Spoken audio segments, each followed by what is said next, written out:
Bramwell Sutter didn't knock. He never knocked.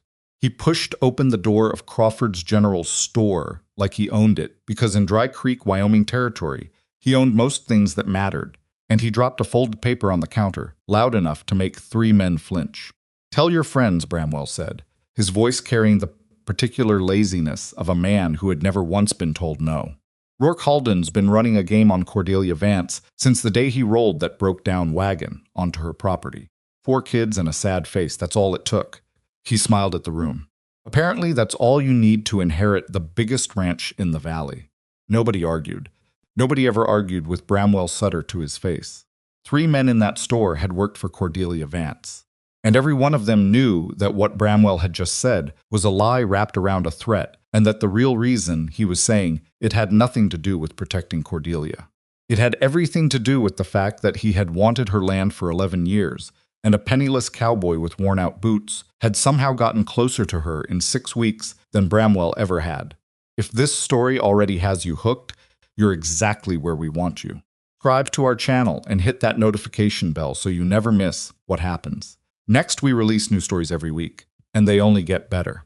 Drop a like, and tell us in the comments what city or country you're watching from. We love knowing how far these stories travel. Now let's go back to where it all began.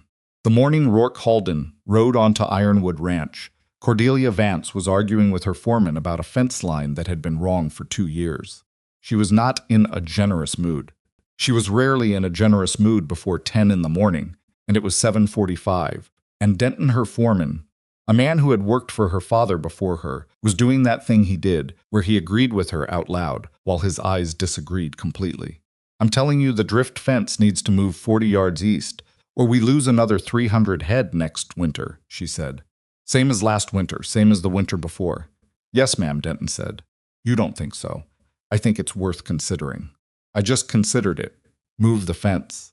That was when she heard the wagon. It came up the main road slowly, the way things move when they're being careful, because they can't afford to break. The horse pulling it was a solid animal, but tired, the kind of tired that comes from too many miles on too little feed. The wagon itself had been repaired so many times that it was hard to say which parts were original.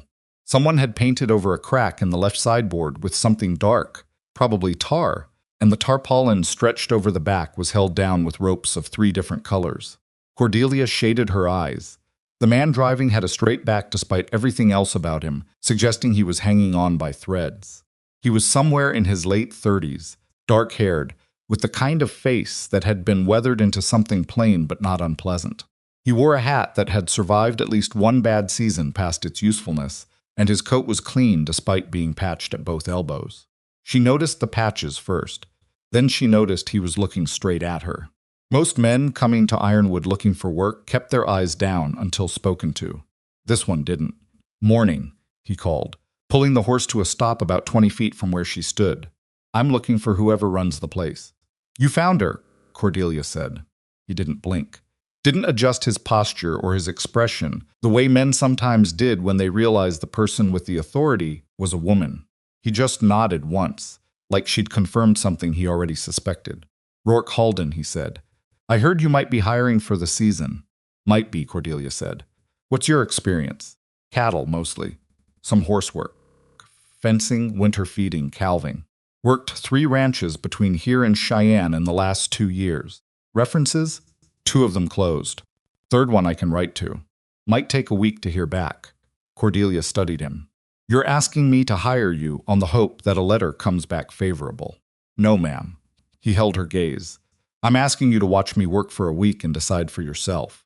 The letter's just extra." Behind her, she heard Denton make a small sound. She didn't turn to look at him. She already knew what expression he had on his face, the one that said he thought she was about to make a decision, and that he wasn't sure it was a good one. "How long have you been on the road?" she asked. 6 weeks. "Where from?" "Rawlins." 6 weeks from Rawlins. That was a long time on the road with a tired horse and a patched wagon. She was about to ask him what he was hauling, because the tarpaulin clearly covered something when she heard it. A small voice from under the canvas. Then another. Then, what sounded like a sharp whispered argument between at least 2 people. Rourke didn't look back. His jaw shifted slightly. Cordelia raised an eyebrow. The tarpaulin bulged on one side, and then the laces on the back were wrestled open from inside, and a boy's head appeared. He looked about 13, brown-haired, with his father's straight look, and an expression that suggested he had been losing the argument under the canvas. "Milo touched my book," the boy announced to the general morning air. "Calder." Rourke's voice was even. "We talked about this." He bent the cover back. "Calder." A second head appeared beside the first. This one was a girl, about 10, dark-eyed, holding a book against her chest with both arms like someone had been trying to take it. "I had it first," she informed nobody in particular. "That's Tess," a third voice said helpfully from somewhere inside the wagon, "and she's lying." Cordelia stood very still. Rourke turned then, just once, and said 2 words, "Enough. Now." Whatever it was in his voice, the particular weight of it, the absence of anger but the unmistakable presence of authority, it worked immediately. All visible heads disappeared back under the canvas. The argument ceased. Rourke turned back to Cordelia. She looked at him for a long moment. "You have children," she said. "4," he said. "How old?" 13, 10, 7, and 5. "Where is their mother?" Something crossed his face. Not pain exactly, more like the place where pain had been so long it had settled into something quieter. "She died 2 years ago." Cordelia looked at the wagon. She thought about the bunkhouse, which currently held 4 single men who complained loudly about everything. She thought about Ironwood's winter season approaching, and the fence line that needed moving, and the 30 head that had gone lame last July from an infection nobody caught fast enough. She thought about herself, alone in a house with 16 rooms. "The children stay out of the way of the work," she said. "They're your responsibility, not mine. You'll bunk with the men." "Understood. I can't pay family wages. I'm not asking for family wages. You'll work a trial week. If Denton tells me you're useful, we talk about longer." Rourke nodded. "And your horse gets the same feed as mine," Cordelia added, because the animal looked like it needed it, and she had a weakness for horses she usually kept to herself. Rourke looked at her steadily. "Thank you." "Don't thank me yet," she said, and walked back toward the house. She did not look back. But she heard the wagon move, heard Rourke call something quiet to the children, and heard unmistakably a small high voice from inside the canvas say, "Is she mean?" And Rourke's answer, low and dry, "Not sure yet. Behave yourself and we'll find out together." Cordelia pressed her lips together and kept walking. The trial week lasted 7 days, and Rourke Halden was useful on every single one of them. He was the first man at the fence line on Monday morning, and he worked without talking unless someone talked to him. He fixed the water trough on Tuesday with a piece of iron he found in the scrap pile, which nobody had thought to use, because nobody else had looked at it the right way. On Wednesday, he spotted early signs of hoof rot in 2 of the cattle Cordelia's men had already walked past 3 times, and he said so quietly to Denton rather than making a scene of it. Denton said nothing to Cordelia about this. But on Friday evening, he appeared in the doorway of her study and said, "You should keep him." "High praise," Cordelia said without looking up from the accounts. "Highest I've got," Denton said and left. She kept Rourke Halden. What she hadn't accounted for, what she was not prepared for, what nobody had warned her was possible, was the children. Calder was the serious one. He helped his father without being asked and regarded Ironwood Ranch with the measuring eye of someone who expected to be asked to leave at any moment.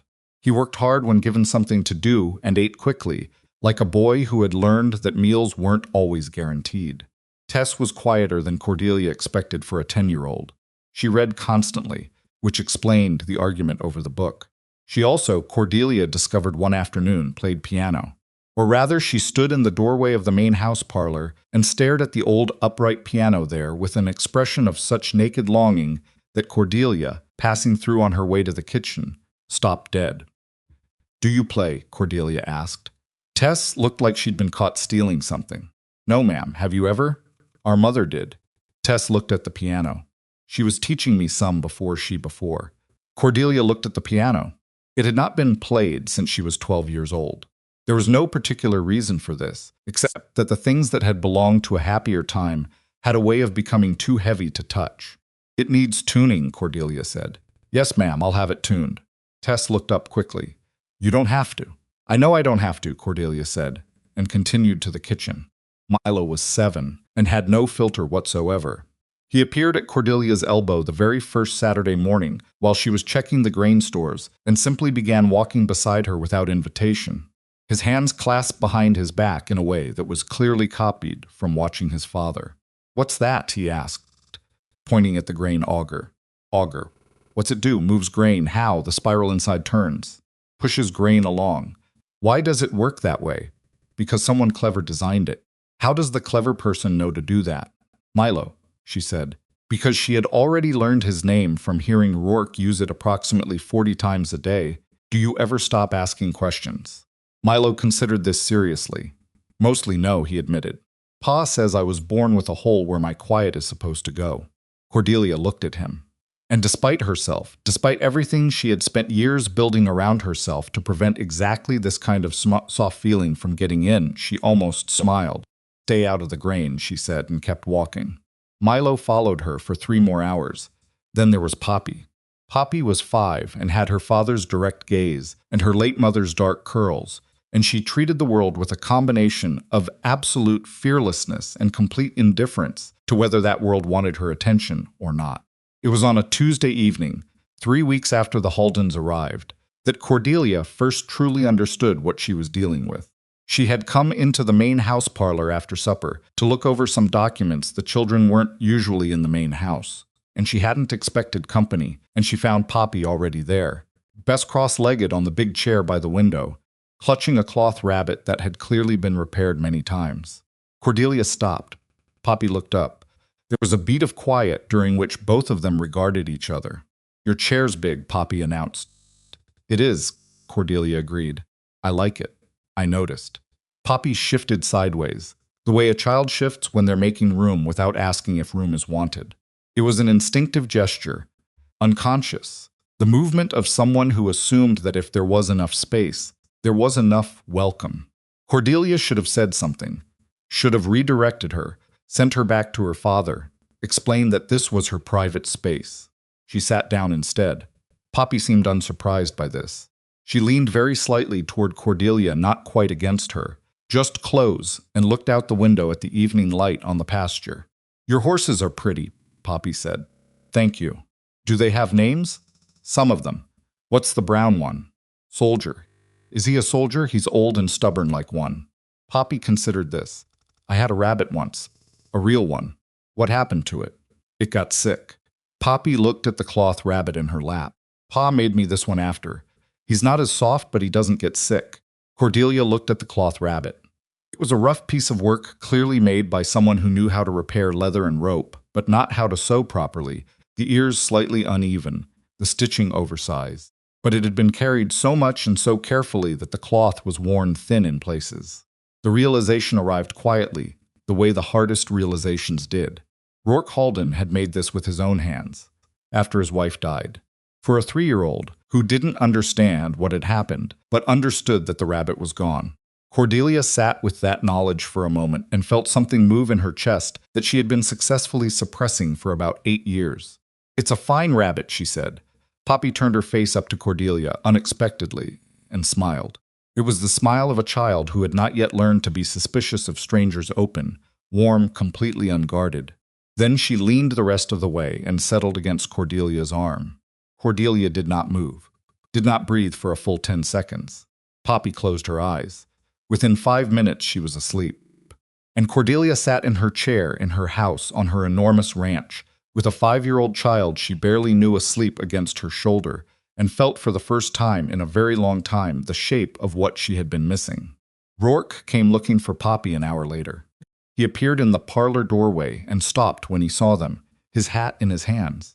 Something crossed his face, a flicker of something he controlled quickly.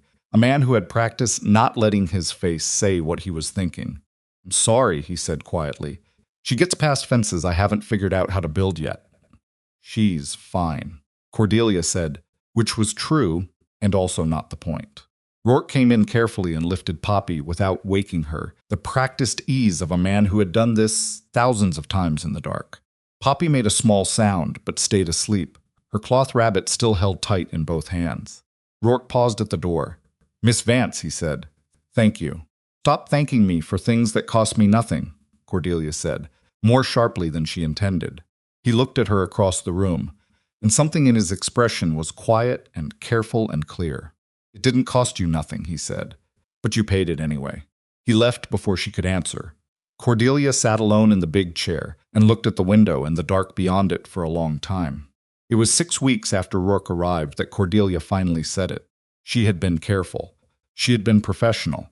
She had done everything she was supposed to do, kept distance, kept the relationship that of employer and employee, kept herself from following the thread of feeling that had started in a grain store and was now wound through every part of her daily life in ways she couldn't untangle without pulling everything else loose.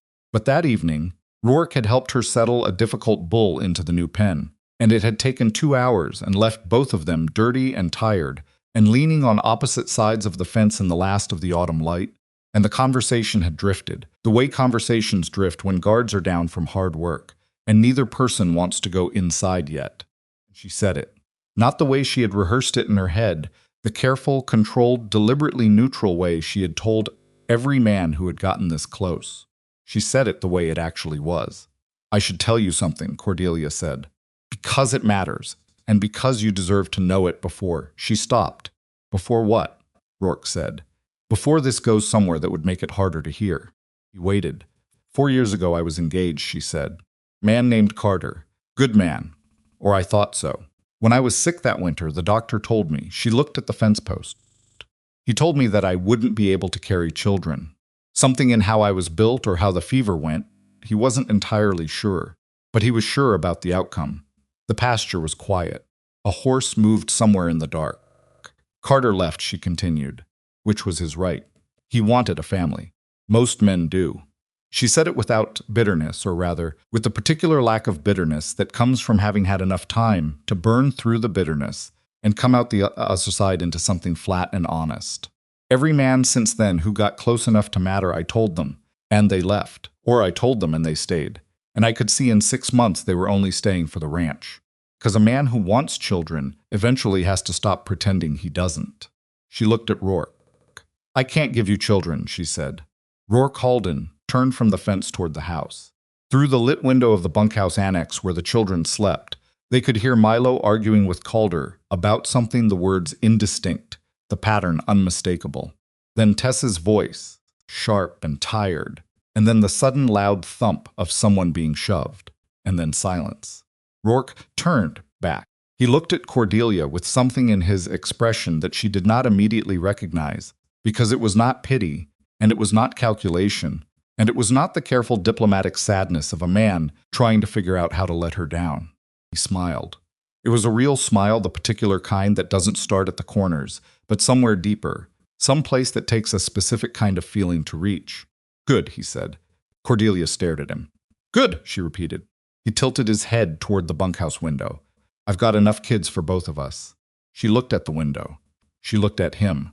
She felt something move through her that she couldn't name, some mixture of relief and disbelief, and the particular painful sensation of having braced for a blow that didn't come and finding that the bracing itself hurt. "That's not," she started. "Rourke, that's not the point. I'm talking about—" "I know what you're talking about," he said. His voice was gentle but not soft. "I heard you, and I'm telling you it doesn't change what I think about you or what I think about." He stopped.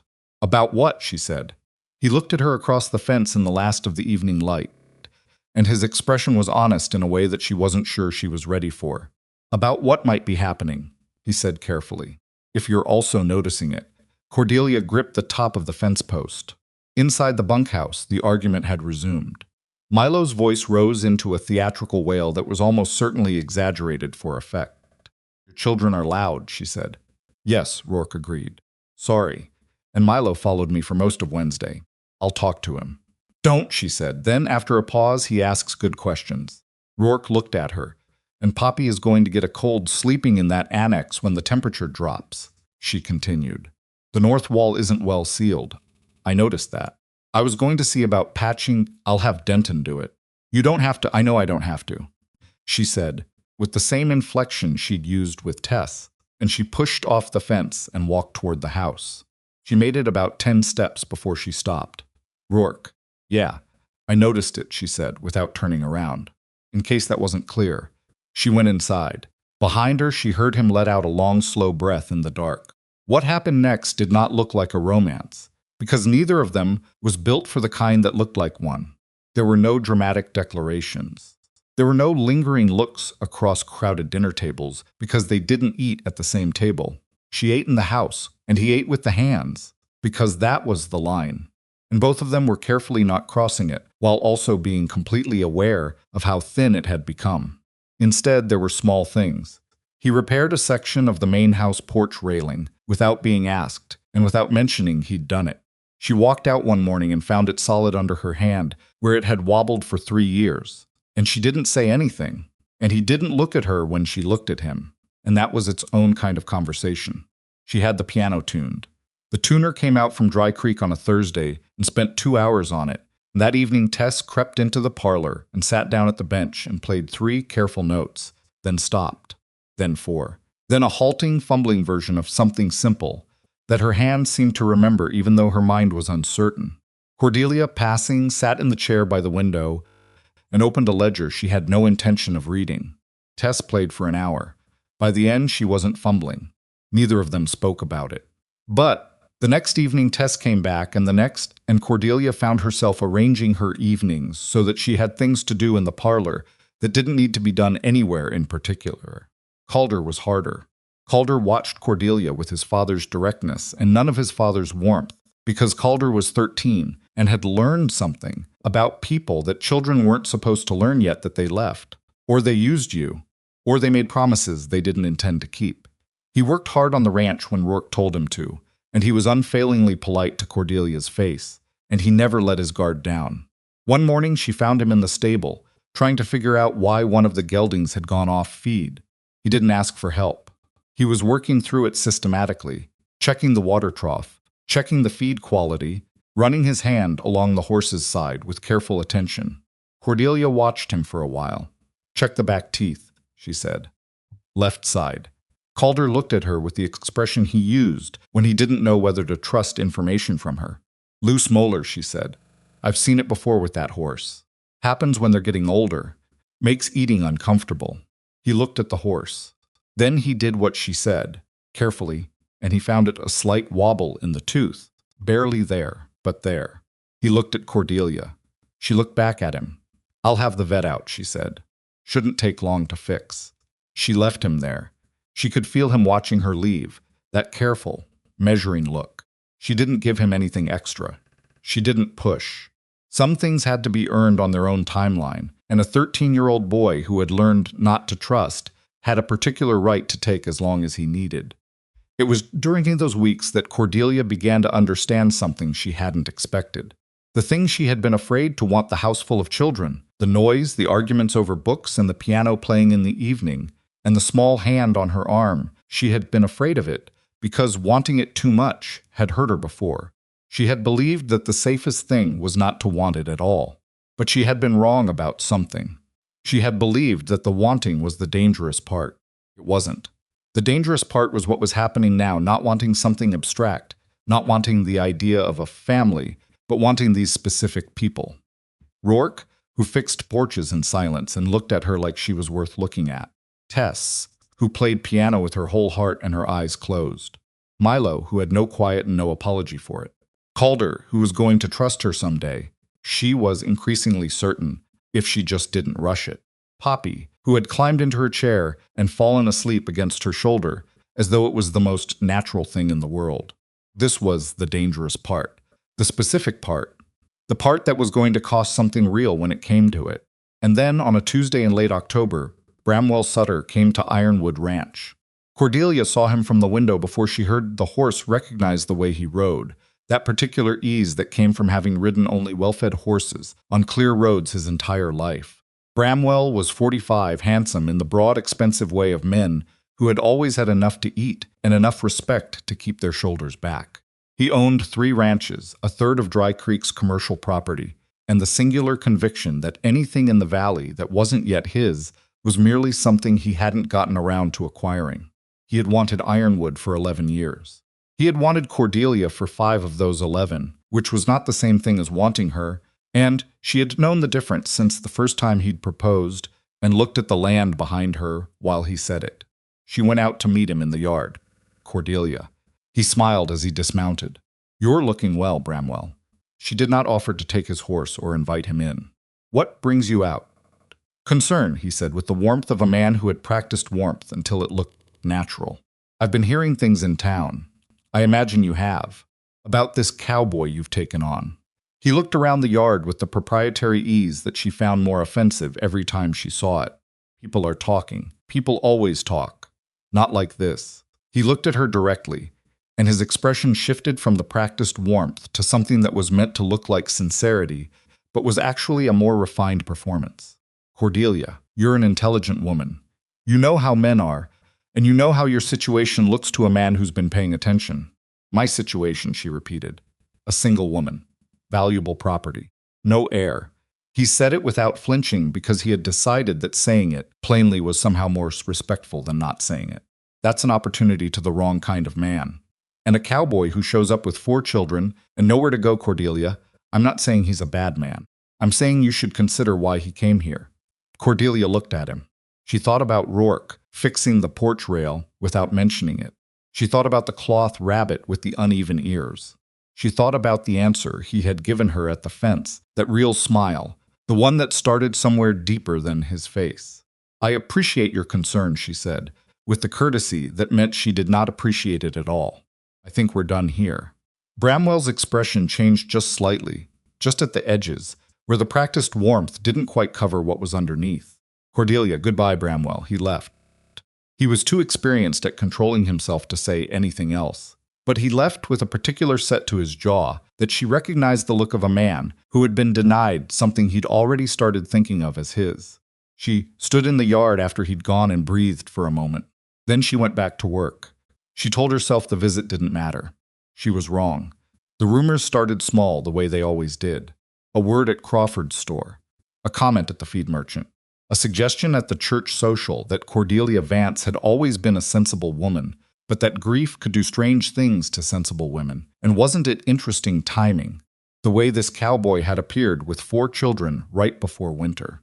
Cordelia heard the edges of them within a week. She ignored them.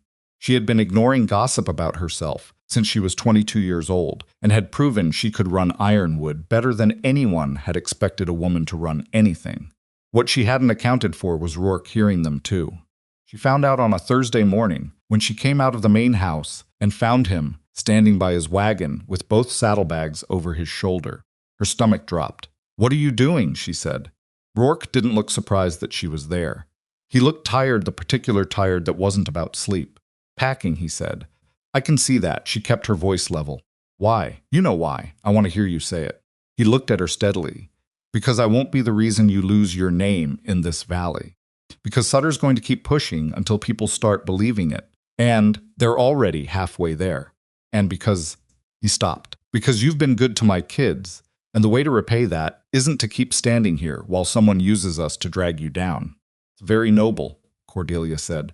"Where are you going?" "Dry Creek first, then wherever there's work, in late October. I've worked winters before, with a 5-year-old. She heard the sharpness in her voice and did not soften it. "In a wagon, with a tarpaulin that doesn't close properly on the north side." Rourke's jaw tightened. "Miss Vance, you're making a decision about my life," she said. "For me, without asking me. I'm making a decision about my own." "You're making it based on what you think is best for me," she said. "Which means it's about both of us. And I didn't give you my opinion." He looked at her. "My opinion," Cordelia said, "is that Bramwell Sutter has been trying to take something from me since before you ever arrived. And I'm not interested in letting his opinion of what I should do determine what I actually do." Yard was quiet. Somewhere behind the bunkhouse, Denton was giving someone instructions about the water situation. Normal morning sounds. "If you leave," she said, "that's your choice. I won't stop you." She held his gaze. "But don't leave because of Bramwell Sutter. That man has been trying to run Ironwood for 11 years. He doesn't get to run you off it too." Rourke stood with the saddlebags over his shoulder and looked at her for a long time. And then Poppy's voice came from the back of the wagon, where she had apparently been sitting undetected behind the canvas this whole time. "Are we staying or going?" "Because Milo said we're going, but I don't want to go." Cordelia pressed her lips together. Rourke set the saddlebags down. He didn't say anything. He didn't have to. But there was something in his eyes, standing there in the cold October morning, with his saddlebags on the ground and his daughter's voice rising behind him, that said more than he'd probably intended to let her see. Picked up the bags, and he carried them back inside. Poppy's head appeared from under the canvas. "We're staying?" she asked. "We're staying," Rourke said. Poppy disappeared back into the wagon, with the satisfied manner of someone whose position had been vindicated. Cordelia turned and walked back to the house. She did not trust herself to say anything else. The feeling in her chest was the same one as the night. Poppy had fallen asleep against her shoulder, that particular ache that comes from getting something you had convinced yourself you were no longer allowed to want. She went inside, sat down at the big desk in her study, and opened the ranch accounts. The numbers blurred. She closed the accounts and sat very still for a moment. Then she said, to the empty room, "You're in serious trouble, Cordelia." He was. The morning after Rourke put his saddlebags back inside, nobody mentioned it. That was the Halden way. Cordelia was learning. They didn't circle back to hard things once the hard thing had been resolved. Rourke woke before dawn, same as every other day, and was at the fence line by the time the sun cleared the eastern ridge. Calder had coffee ready by 6. Milo asked 3 questions before breakfast was finished and a 4th one while still chewing, and nobody made any reference to the packed saddlebags, or the conversation in the yard, or the fact that something had shifted between Cordelia and Rourke in a way that couldn't quite be shifted back. Cordelia appreciated this more than she could have explained. She had spent years around men who talked too much about the wrong things and not enough about the right ones. Rourke Halden's particular economy with words saying exactly what he meant and then stopping was something she hadn't known she was hungry for until she'd had a taste of it. But there was a difference between admiring a man's character and knowing what to do with him. And in the weeks that followed, Cordelia found herself navigating that difference with the care of someone crossing ice they weren't entirely sure would hold. She increased his wages in November. She did it quietly, adjusting the ledger without discussion, intending to simply tell him when payday came. She had legitimate justification. Rourke had taken on more responsibility than his original terms covered, and Denton had told her twice that the man was doing the work of 2 hands without asking credit for either. Rourke noticed on payday. He came to the house that evening and knocked, which he rarely did, and when she opened the door, he was holding his week's wages in his hand. With a particular expression, she was beginning to recognize the one that preceded a conversation she would rather not have. "This is more than we agreed," he said. "You're doing more than we agreed. We can renegotiate the terms." "I just did, Miss Vance." He said it with patience, which she found more frustrating than irritation would have been. "I'm not going to take more than what's fair." "What's fair," she said, "is what I just paid you. I set the wages on this ranch. I set them based on what the work is worth. If you want to argue that you're worth less than I've determined, you're welcome to make that case. But I'll tell you now, I'm not going to find it convincing." He looked at her for a moment. "You could have told me first." "Could have." She leaned against the doorframe. "Would you have agreed?" A pause. "Probably not," he admitted. "Why I didn't ask." He looked down at the money in his hand. She could see him working through it, pride on one side, practicality on the other, and underneath both of those, the simple reality that 4 children cost money and winter was coming, and he knew it. "Half," he said. "What?" "Half the increase. We split the difference." Cordelia stared at him. "That's not how wages work. It's how mine work." "Rourke, I'm not taking charity," he said. His voice was still even, still without anger, but there was something in it that was absolute. Not the stubbornness of a man performing pride. The stubbornness of a man who had decided something about himself a long time ago and was not going to undecide it because circumstances had changed. "I'll take what I earn. I'll earn more and take more when I've earned it. That's the only way I know how to do this." Cordelia looked at him standing in her doorway in the cold November evening, holding money he wouldn't take, and felt the peculiar sensation of respecting someone so completely that it was almost inconvenient. "Fine," she said, "half. Thank you. Don't thank me. It's still more than you're letting yourself have. Good night, Miss Vance." He left. She closed the door and stood in the hallway for a moment, looking at the middle distance. Denton appeared from the kitchen with a mug of something hot, looked at her expression, and said, "Problem?" "He gave half his raise back," Cordelia said. Denton considered this. Is that all you have to say?" "I've known men who take everything they can get," Denton said, and men who won't take what they're owed. Neither's easy to work with. He paused. He's the second kind. I noticed. Harder to argue with. I noticed that too. Denton went back to the kitchen. Cordelia went to her study and looked at the ledger for a long time without writing anything in it. December came hard and fast, the way Wyoming winters did not gradually but all at once, like a door slamming. The temperature dropped 14 degrees in 2 days, and the first real snow came on a Wednesday night and didn't stop until Friday morning. Ironwood had weathered hard winters before. Cordelia had systems the kind built over years of learning what didn't work. Extra feed stored in the lower barn. The south pasture reserved for the most vulnerable cattle. The water troughs with the heating pipes her father had installed 20 years ago, and she'd maintained ever since. What she hadn't planned for was Milo. On the first truly cold morning, she found him in the barn before dawn, working alongside 2 of the hands to break ice from the water troughs. He was 7 years old and small for it, but he was working with the same systematic attention she'd seen in his father finding the method, sticking to it, not stopping when it got harder. One of the hands, a man named Garrett, who had worked ironwood for 6 years and had the personality of a fence post, was watching the boy with an expression Cordelia had never seen on Garrett's face before. Something that looked, if she wasn't mistaken, like impressed. Milo, she said.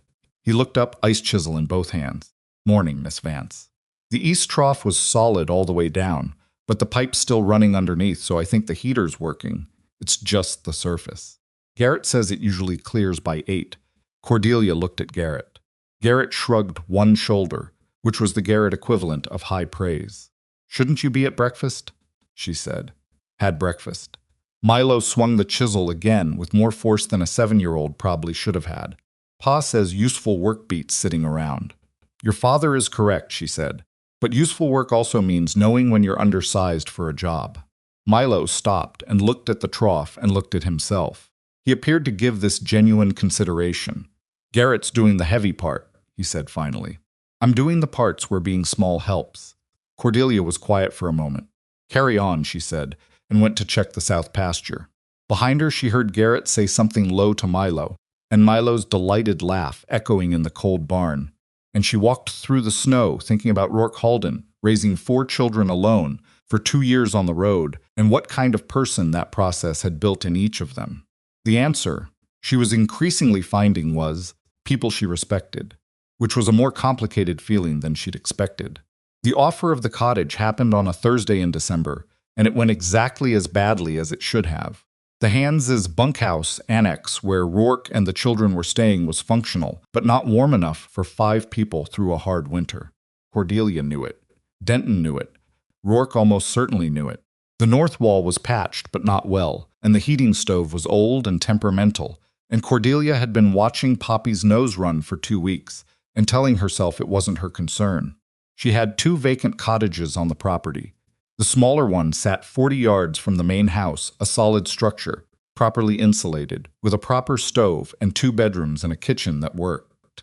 She offered it to Rourke after supper on a Thursday. The Marsh cottage is empty, she said. Has been for a year. You'd have more room, and the children would be warmer. Rourke looked at her.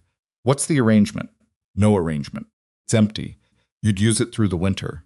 And after winter? We'd sort that out. He was quiet for a moment. What does it rent for? I'm not renting it to you. Then I can't take it. She had known this was coming. She had prepared for it. She said it anyway, Rourke. Poppy has had a runny nose for 2 weeks. She's fine. She's 5, and the north wall of that annex. I patched the north wall. Inadequately. His jaw tightened. I appreciate the offer. I can't accept it. Why not? 'Cause. He said it simply, without drama. Give it to the man who earns it. Don't give it to the man you pity. Cordelia felt something tighten in her chest, not quite anger, not quite something else. I don't pity you. Maybe not. He met her eyes. But I'd have to wonder. And wondering would change things. She stood across the table from him in the cold dining room of the bunkhouse annex and looked at him for a long time. You are, she said carefully, the most difficult man I have ever employed. I've heard that before, he said, without particular concern. It wasn't a compliment. I know. She turned to leave and then stopped. Tess is playing the Schubert piece, she said. She's almost through the second movement. Rourke's expression shifted slightly, the small warmth that always appeared when someone mentioned his daughter's progress. I heard her this morning. Before breakfast. She's good. Cordelia paused. She should have lessons. There's a woman in Dry Creek, Margaret Hale, who teaches. She's the best teacher in the valley. I'll think about it, Rourke said. When I can afford it. I wasn't offering to pay for it. I know you weren't. I was simply providing information. I appreciate it. The conversation was over. They both knew it. Cordelia stood in the doorway a moment longer than necessary, and Rourke stood on his side of the table a moment longer than necessary, and the distance between them felt smaller than the actual feet of it suggested. She left. 3 days later, she had the north wall of the annex reinforced by the best carpenter in Dry Creek. She paid for it out of the ranch maintenance account and listed it under building repairs, which it was. She said nothing about it to Rourke. He said nothing about it to her. The next morning, he left a small bundle of dried herbs from somewhere on the ranch property on the step of the main house with no note attached, and Cordelia, who knew plants, recognized them as the specific kind that were traditionally used for cooking in the Wyoming Territory, the kind her mother had grown in the kitchen garden before the garden was let go. She stood on the step and looked at the herbs for a long time. Then she went inside and put them in water. Calder, who finally cracked, and he did it in the least expected way. Cordelia had largely let him come to her on his own terms. She didn't push, didn't offer extra conversation, didn't make any particular effort to show him she was trustworthy, because that, she had decided, was the wrong kind of effort. Children like Calder saw effort as performance. What convinced them was consistency. Same person, same behavior, same steadiness day after day without variation or attempt. She had been consistent for 2 months. On a Saturday in December, she was in the barn office going through the winter feed accounts when she heard raised voices outside, not shouting, but the particular tight tone of an argument being held at controlled volume because the participants knew they were somewhere they shouldn't be arguing. She looked out the window. 2 of the hands' older men, brothers named Finch, were blocking Calder from the supply room. Not physically, not with any threat, but with the casual authority of men who had been on the ranch longer and intended to make sure a 13-year-old boy knew his place in the hierarchy. "You don't go in there without permission," the older Finch said. "I was asked to get the repair cord," Calder said. His voice was even, but she could see his hands. He had them at his sides, very still. By Denton. Denton should have sent someone who knows where things are. "I know where things are. I've been working this ranch for 2 months. You've been following your father around for 2 months. The younger Finch said, not meanly but dismissively, which was somehow worse. Different thing. Calder looked at him for a moment. The stillness in his hands hadn't changed, but something in his face had the controlled quality of a boy who had been dismissed enough times to know exactly what it felt like and exactly how much it cost to stay quiet about it. Cordelia was out of the barn office and across the yard before she'd consciously decided to move. "Finch," she said, to both of them. They turned. "Calder's working for Denton today," she said. "That means he has access to anything Denton needs. If you have a question about who goes where on this property, you bring it to me." The older Finch nodded, not bothered. "Yes, ma'am." They moved off. Cordelia looked at Calder. He was looking at the ground. Just for a moment, the micro-expression of a boy who was embarrassed not by the situation, but by having been seen in it. "Come on," she said. "I'll show you where the repair cord is. We reorganized the supply room in October, and half the hands still can't find anything." She went into the supply room without waiting to see if he'd follow. She heard his footsteps behind her. She found the cord heavy braided stuff, coiled on the 3rd shelf on the left, where it had always been, and handed it to him. Calder took it. He stood for a moment, rope in his hands, and then he said, "They're not bad men." Cordelia looked at him. "The Finch brothers," he said. "They're not, they just think I'm a kid who doesn't know things." He paused. "Which is usually true." "Usually," she agreed. The corner of his mouth moved. Not quite a smile, but the neighborhood of one. "Not always, though," he added. "I noticed," Cordelia said. 2 weeks ago you found the accounting error in the November hay delivery. 300 pounds missing from the invoice." He went still. "You saw that?" "I saw it after you mentioned it to Denton. I checked the original order." She looked at him steadily. "You were right." Calder was quiet for a moment. "Did you say anything to the supplier?" "I sent a letter. They're correcting it." He nodded slowly.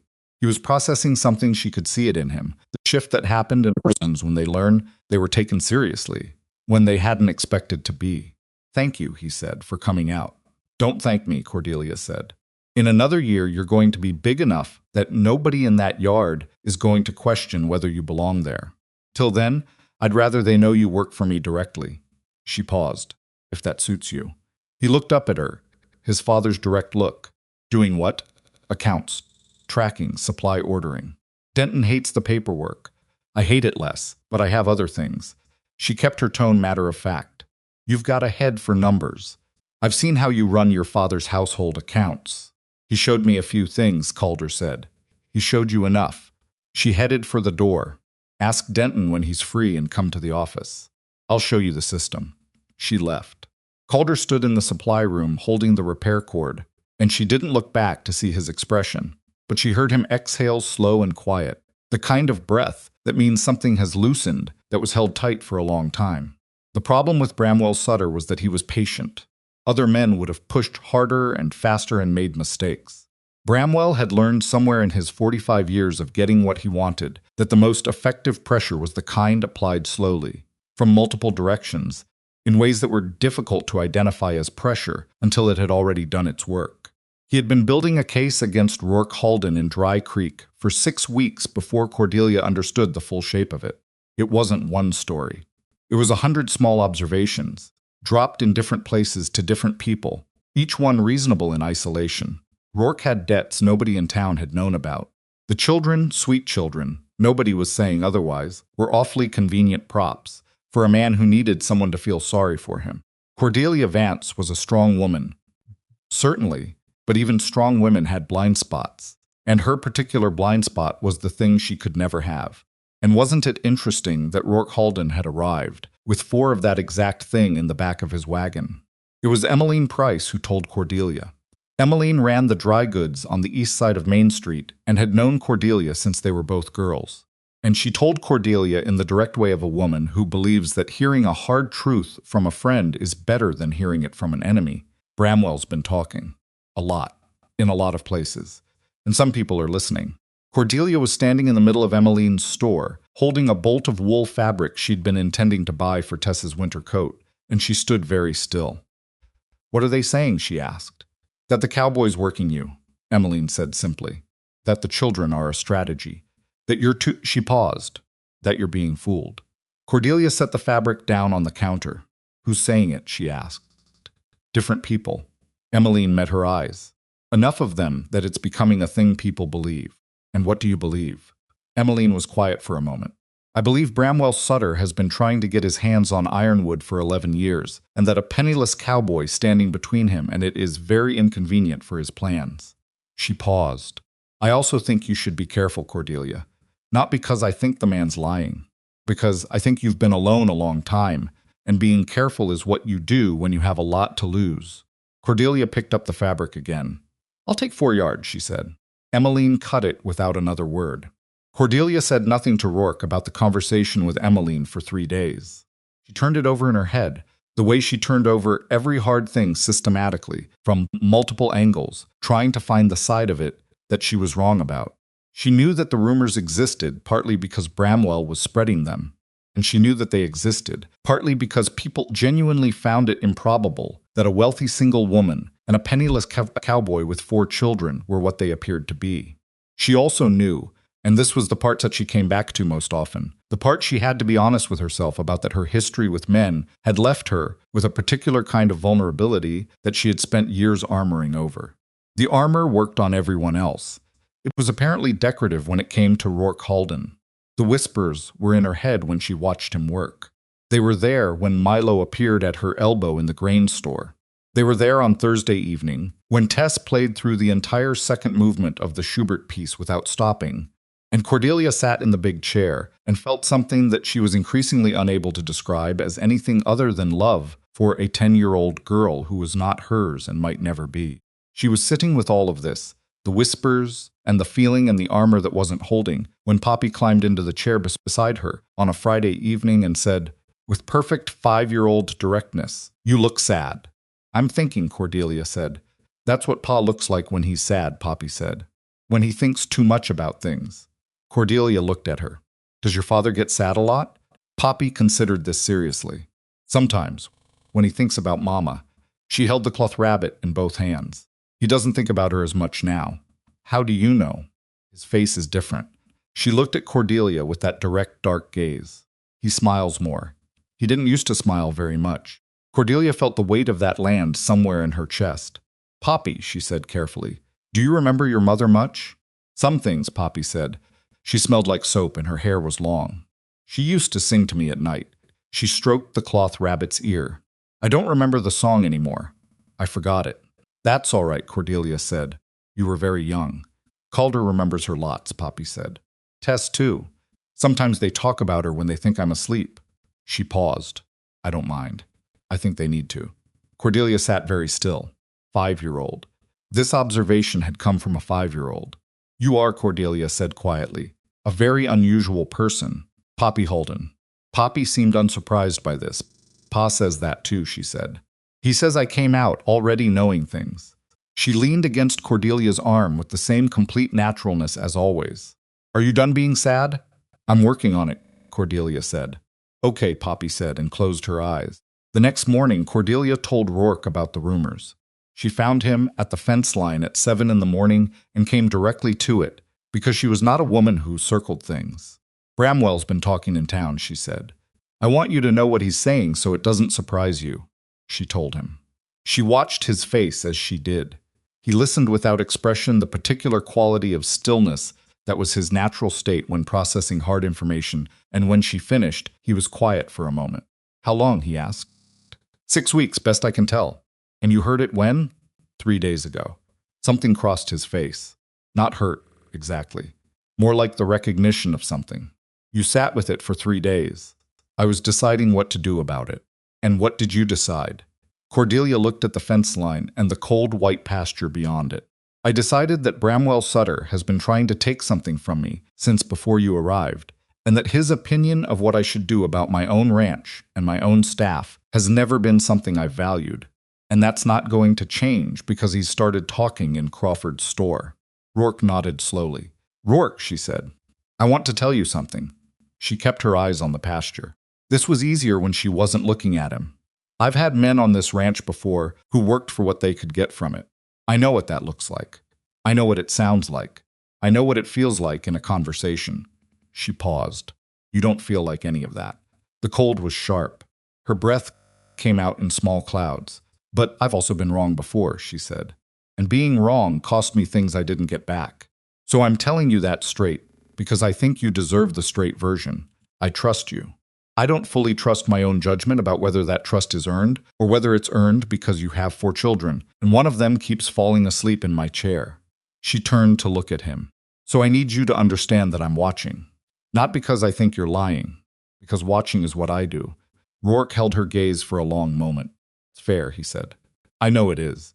For what it's worth, he said, I'm watching too. She raised an eyebrow.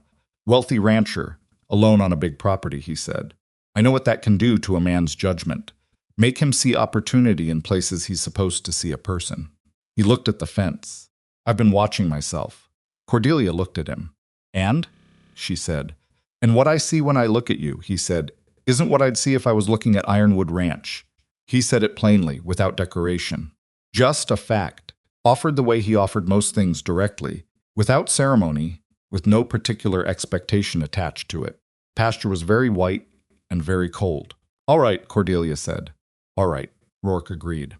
They stood there for another moment, and then he went back to the fence.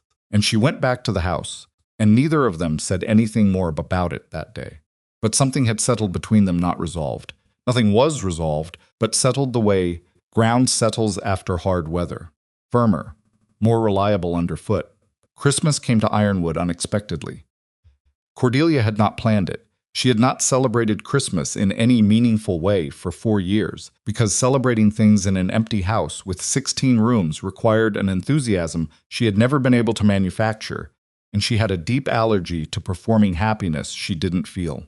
But Milo asked her, on December 22nd, with the total earnestness of a 7-year-old who has not yet learned to read rooms, "Are we doing Christmas here?" Cordelia looked at him. That depends on your father.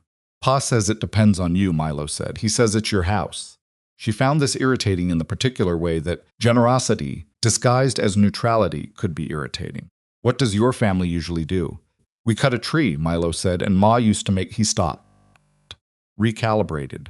The way children who had experienced loss learned to recalibrate, quickly and without drama, rerouting around the missing part. We used to have cinnamon things. The kind you bake. Cinnamon rolls, Cordelia said. Yeah. He paused. I don't know if Pa knows how to make them. Cordelia knew how to make them. Her mother had taught her. She had not made them in 15 years. Tell your father to cut a tree, she said, and bring the children to the main house kitchen at 6 tomorrow morning. Milo's face did the thing that faces did when people got exactly what they wanted and hadn't quite believed they were going to get it. Really? 6 o'clock, she said. And Milo, don't be late.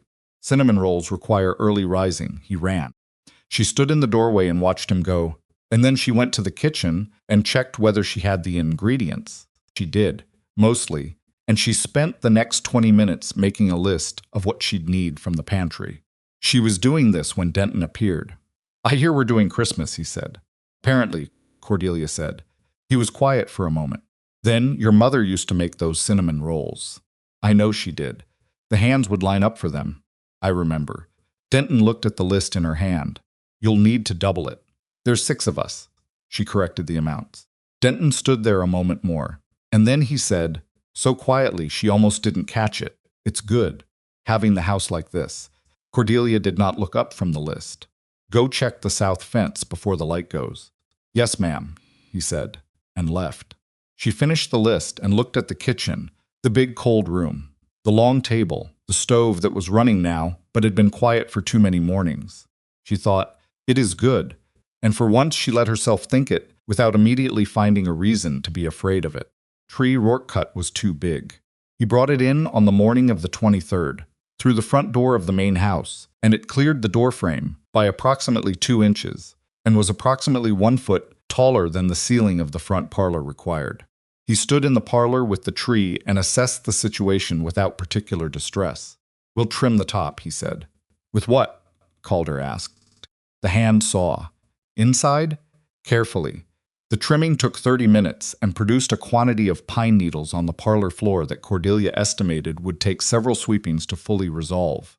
The tree, once adjusted, fit. It was crooked at the base and slightly sparse on the left side but real, and it smelled the way December was supposed to smell. Poppy stood in front of it, with her hands clasped and her whole face showing. It's the best one, she announced. It's the most convenient one, Rourke said, which was probably true. The crooked trees were always the ones closest to the house. It's the best one, Poppy repeated, with the certainty of someone for whom sentiment and fact were the same thing. Cordelia watched them decorate it with what they had a few strings of ribbon from Emmeline's store. Some things Tess had made from paper, a handful of wooden shapes Rourke had carved some winter prior and wrapped in an old cloth to keep. Cordelia contributed 2 strings of glass beads she found in a box in the upstairs closet that had been there since her mother's time. Tess held one up to the window and let the light through it, turning it slowly. These are beautiful, she said. My mother's, Cordelia said. Collected them. Tess looked at her. Then she looped the string carefully onto the tree, placing each bead with attention the way she did everything. Rourke was watching Cordelia from across the room, not staring, just that peripheral awareness she had started to feel from him, that quality of attention that didn't demand anything but was simply there. She looked at him. He looked at the tree, where Poppy was now directing Milo on the precise location of a paper star with the authority of someone who had very strong opinions about decoration. Milo was ignoring her completely. Calder was trying not to laugh and failing.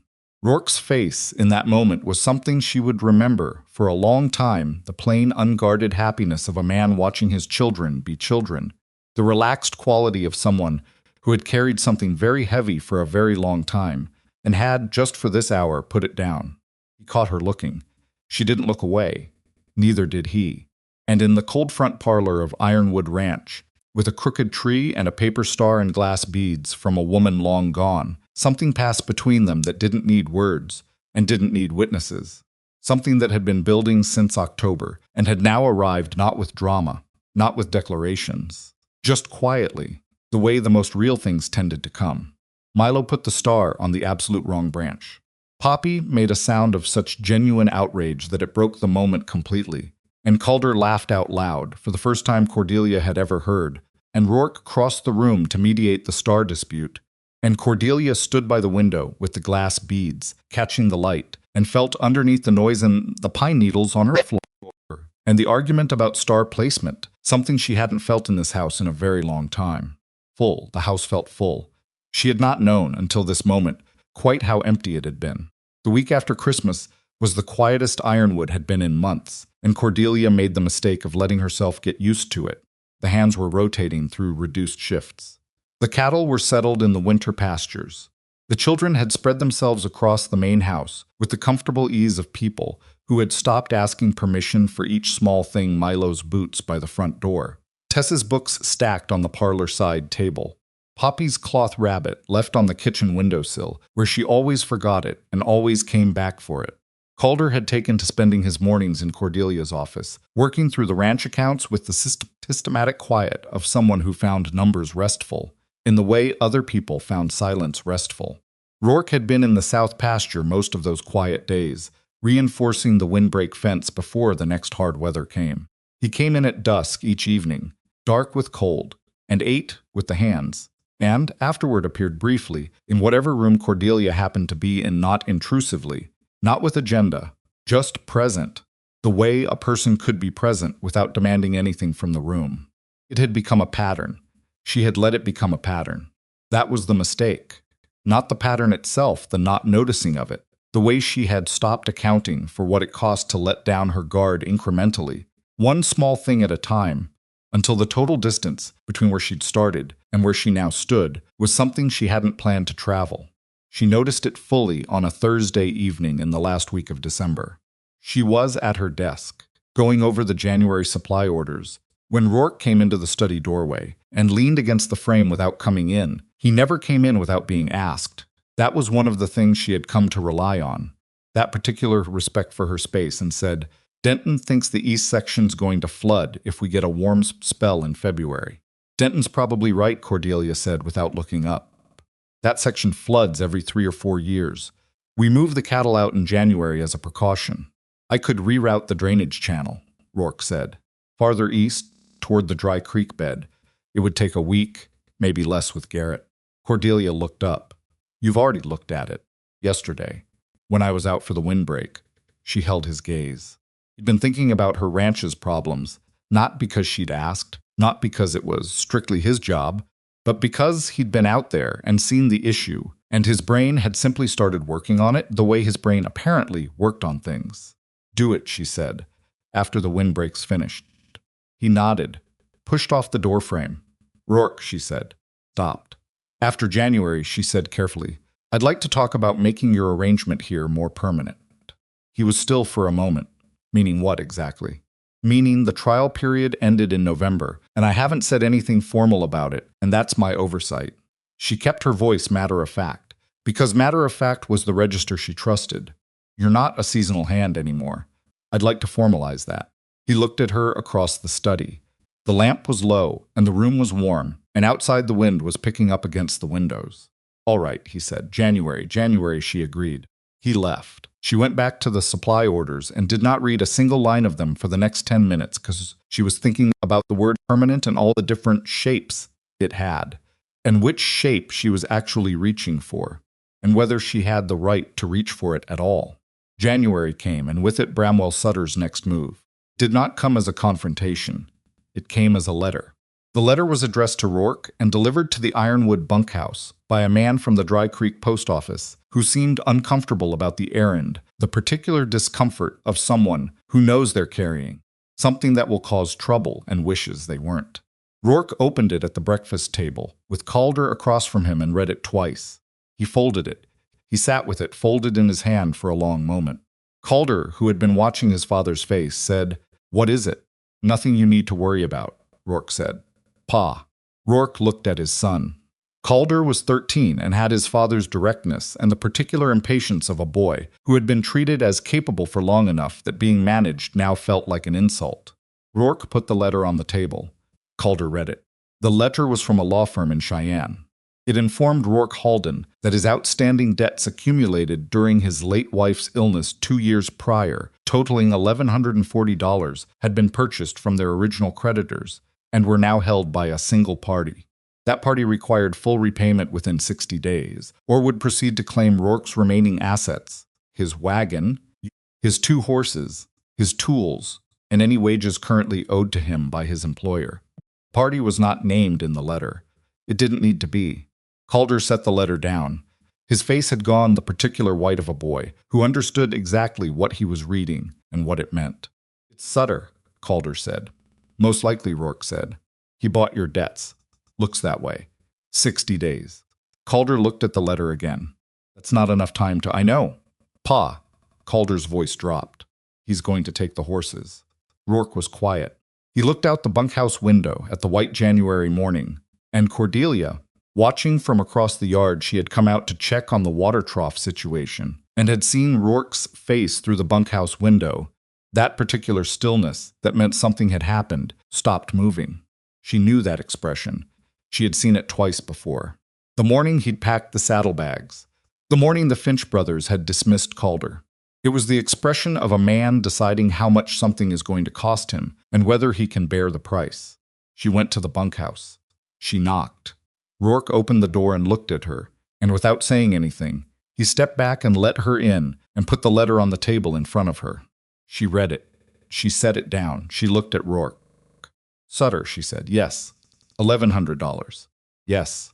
"Rourke." She kept her voice level, because level was what this moment needed. "I can have that paid by the end of the week."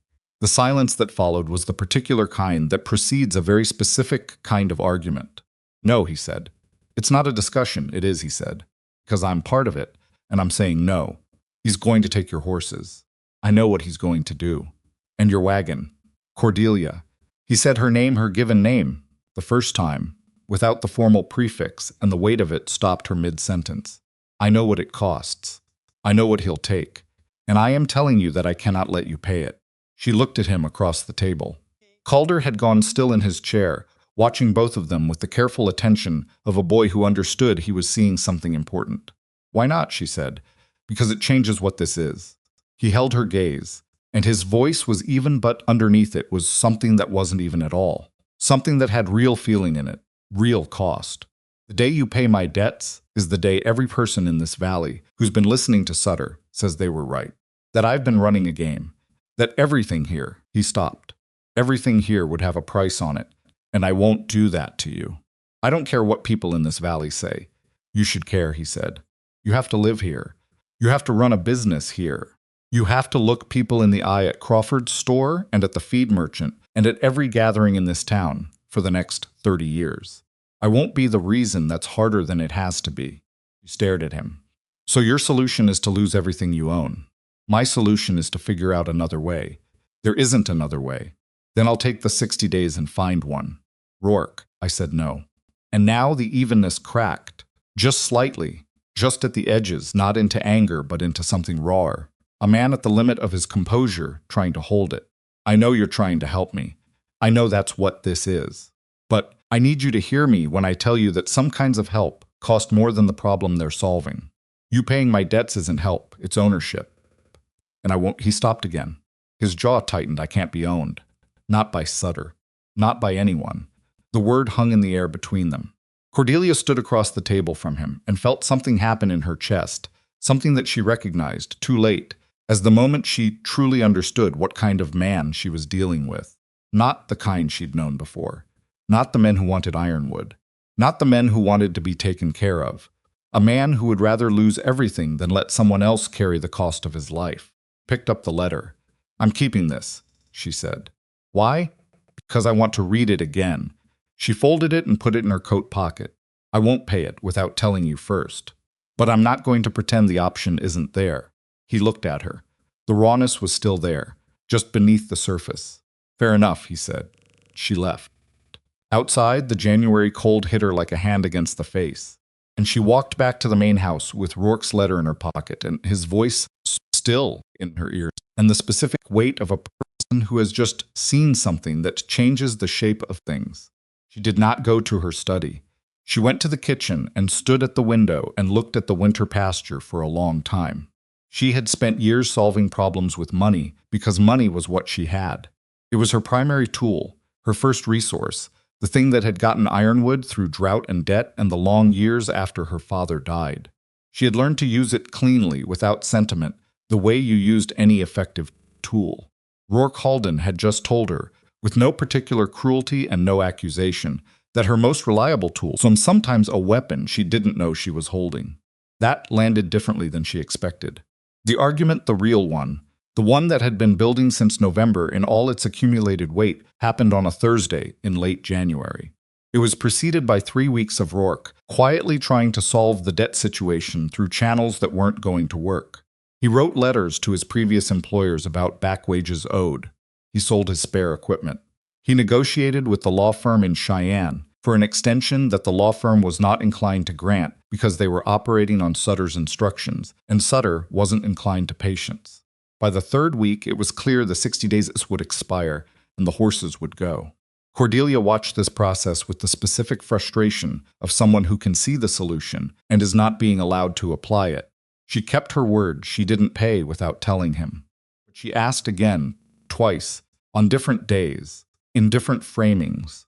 And both times Rourke said no with the same quiet, absolute quality that made her want to put her fist through something.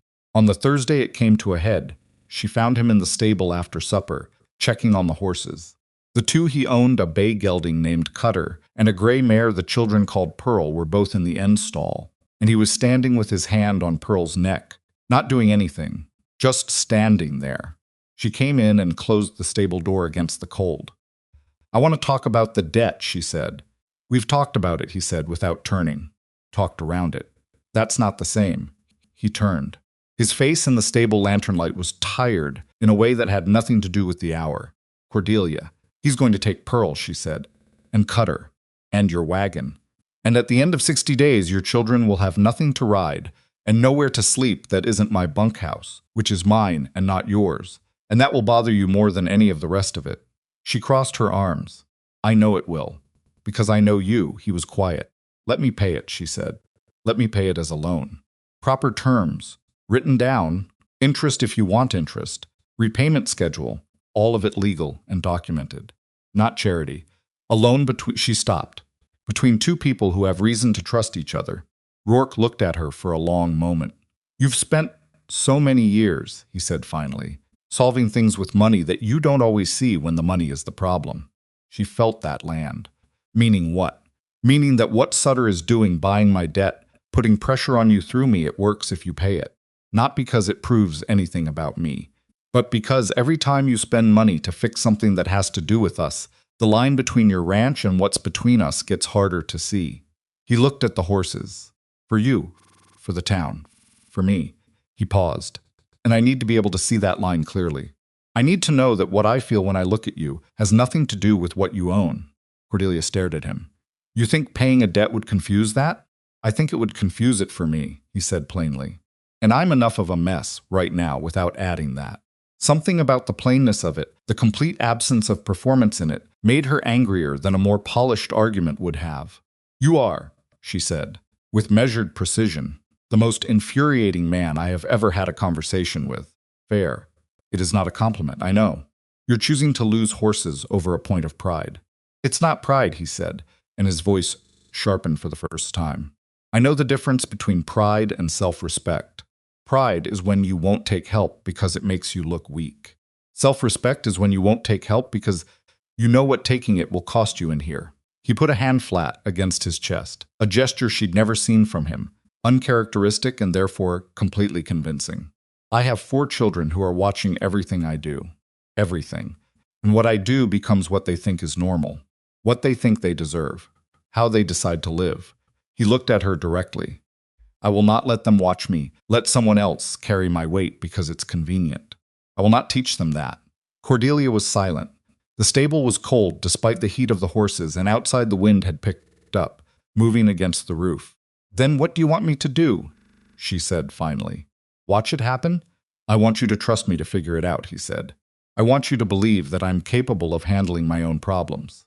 Even if I can't handle them the way you would, And if you can't figure it out in time, then I'll deal with losing the horses. His voice didn't waver. It's not the worst thing I've survived.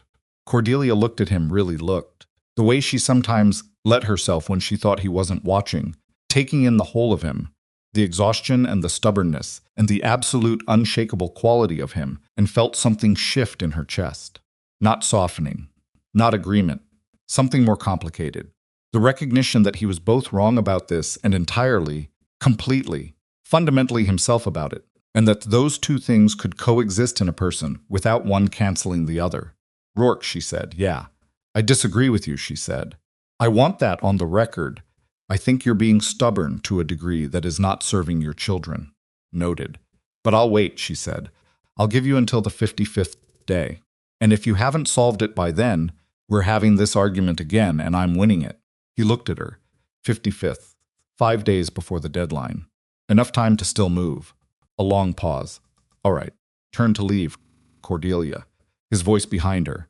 She stopped, but didn't turn. Thank you, he said, for not just doing it. She stood at the stable door with her hand on the latch for a moment. Don't thank me, she said. I'm not doing it for you. I'm doing it because your children deserve better than watching their father lose his horses 5 days before someone could have stopped it. She went out into the cold.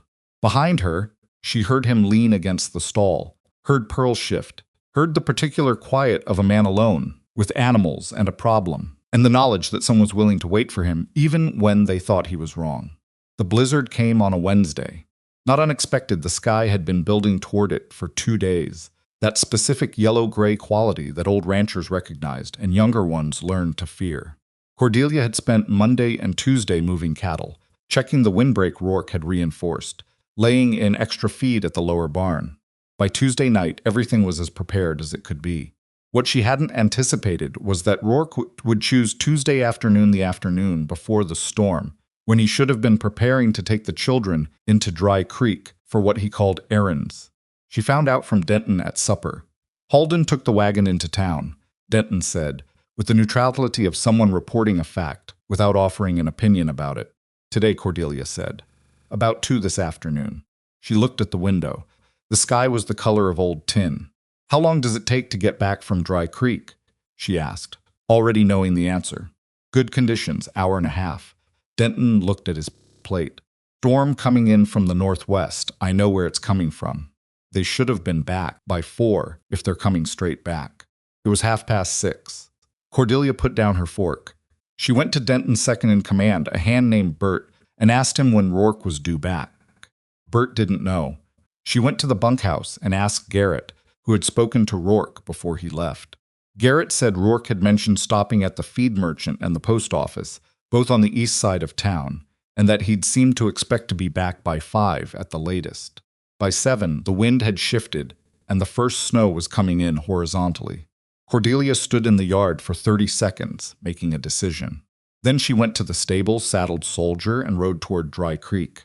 Denton appeared from nowhere, the way he always appeared from nowhere when she was about to do something he thought was inadvisable. Can send 2 men, I'm faster alone, she said. Cordelia, if I'm not back in 2 hours, send the men. She mounted. But I'll be back. She rode into the storm. The first mile was manageable snow coming hard, but the road visible, Soldier steady under her because he was old and had done hard weather before, and trusted her judgment even when her judgment was questionable. By the second mile, the wind was stronger, and the visibility had dropped to 20 yards, and she was navigating by the fence line on the road's east side, keeping it to her right, staying on the road through feel rather than sight. She was thinking about Poppy, not strategically, not with useful practical purpose. Just Poppy's face in the morning, that dark-eyed, direct look. Poppy saying, your horses are pretty. Poppy's cloth rabbit with the uneven ears, made by hands that weren't built for sewing, but had done it anyway, because a 3-year-old needed something to hold. She rode faster. She found them 4 miles out, not on the road. The wagon had gone off the east side in the reduced visibility. Not dramatically, not overturned, but off the road into a dip that wasn't deep enough to be dangerous in good weather, and was deep enough in this weather that the horse couldn't pull the wagon back out through the accumulating snow. Rourke had already unhitched Pearl from the wagon and was leading her by hand, the children walking behind him in a tight group. Moving toward a low structure Cordelia recognized after a moment as the old Gaines Line shack abandoned for years, but solid, which was the only relevant characteristic right now. She came off the road and pushed Soldier toward them through the snow. Rourke heard her first. He turned, and in the lantern light he was carrying, she saw his face, the controlled expression of a man managing a situation, the genuine relief underneath it when he saw who it was. "Cordelia," he said. "How long have you been walking?" she called over the wind. 20 minutes. She looked at the children. Calder had Milo by the hand. Tess had Poppy on her back, the girl's legs wrapped around her older sister's waist, her face tucked against Tess's shoulder, the cloth rabbit in both hands. "Poppy," Cordelia said. Poppy lifted her head. Her nose was red and her eyes were bright with cold, but she was alert, not distressed. "I rode Tess," she announced. "I can see that." Cordelia looked at Rourke. "Get them in the shack. I'll tie the horses." He didn't argue with her, which told her he was managing more than he was showing. The Gaines shack was small and cold and smelled like abandonment, but the walls were intact and the wind didn't come through, and that was enough. Rourke had the children inside in 3 minutes and had the old stove going in 5. There was old wood stacked by the door, which had been there long enough to be dry. Cordelia tied Soldier and Pearl outside under the shelter of the overhang and came in to find Milo and Calder pressed against the stove and Tess sitting on the floor with Poppy in her lap, rubbing the girl's hands between her own.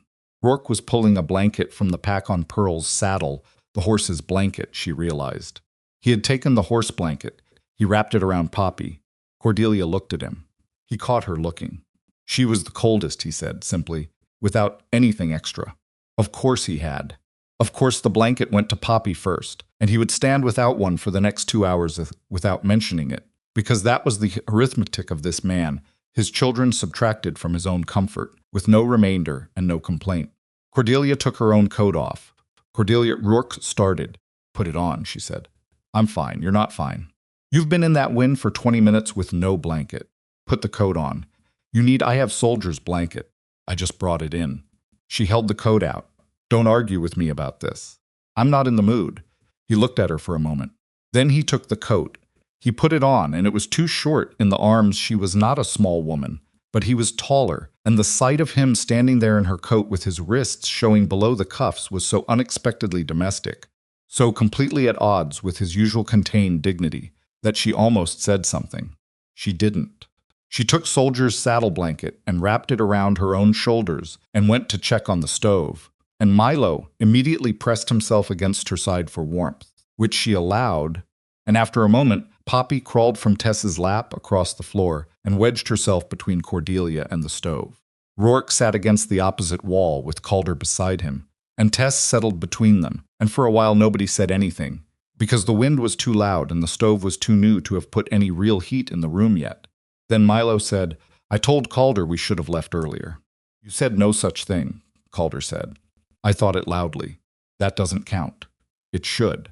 Tess said quietly, to nobody in particular, "We're all right."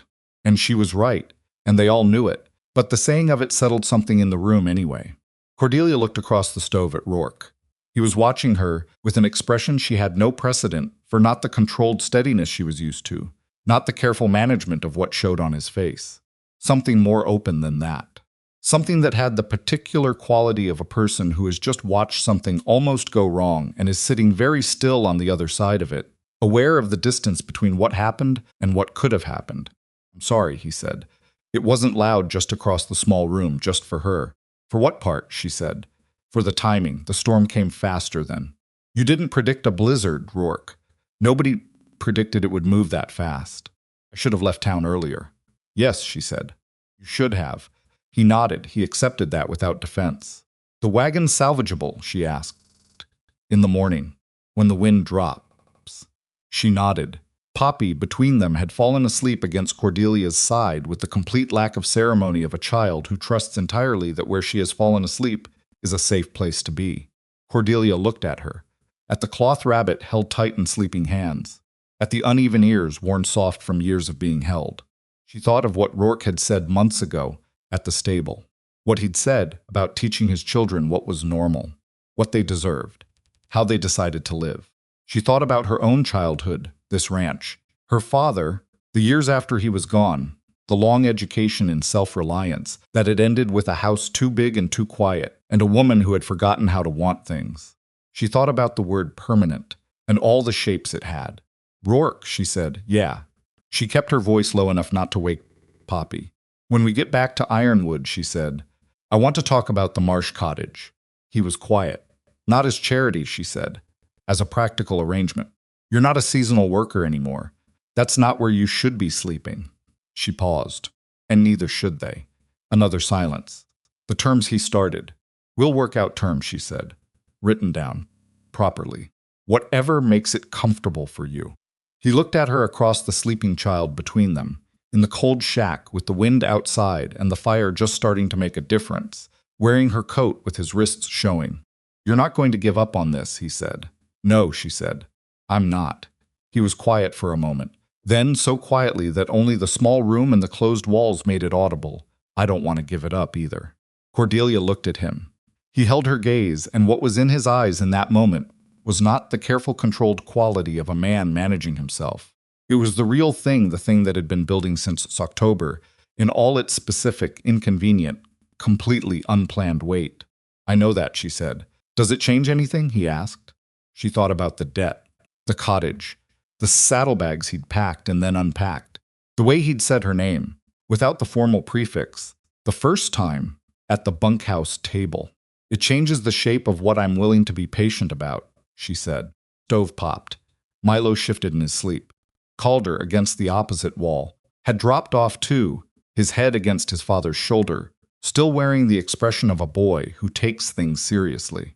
Rourke looked at his sleeping son. Something in his face went very quiet. She used to say, he said, and Cordelia knew immediately who he meant, and did not say anything that the best things come sideways. Not head on, not the way you planned. Sideways, when you're looking somewhere else. He wasn't looking at Cordelia when he said it. He was looking at Calder, and then at Tess, and then at Poppy. Then he looked at Cordelia. "I wasn't looking," he said. "When I rode onto your property, I was just looking for work." "I know," she said. "I'm looking now," he said. She held that. All of it. What it cost him to say it. Given everything, the pride that wasn't pride but self-respect. The debts, the past 2 years, the wagon with the tarpaulin that didn't close properly on the north side. "So am I," she said.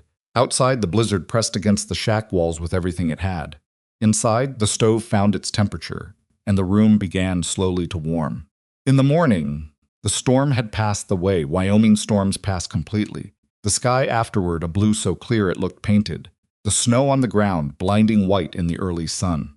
Rourke got the wagon out of the dip with soldiers' help, and Calder pushing from behind, and Cordelia directing from the high side. It took 40 minutes and required Milo to stay out of the way, which he managed for about 30 of the 40 minutes before appearing at Cordelia's elbow to ask a question about pulleys.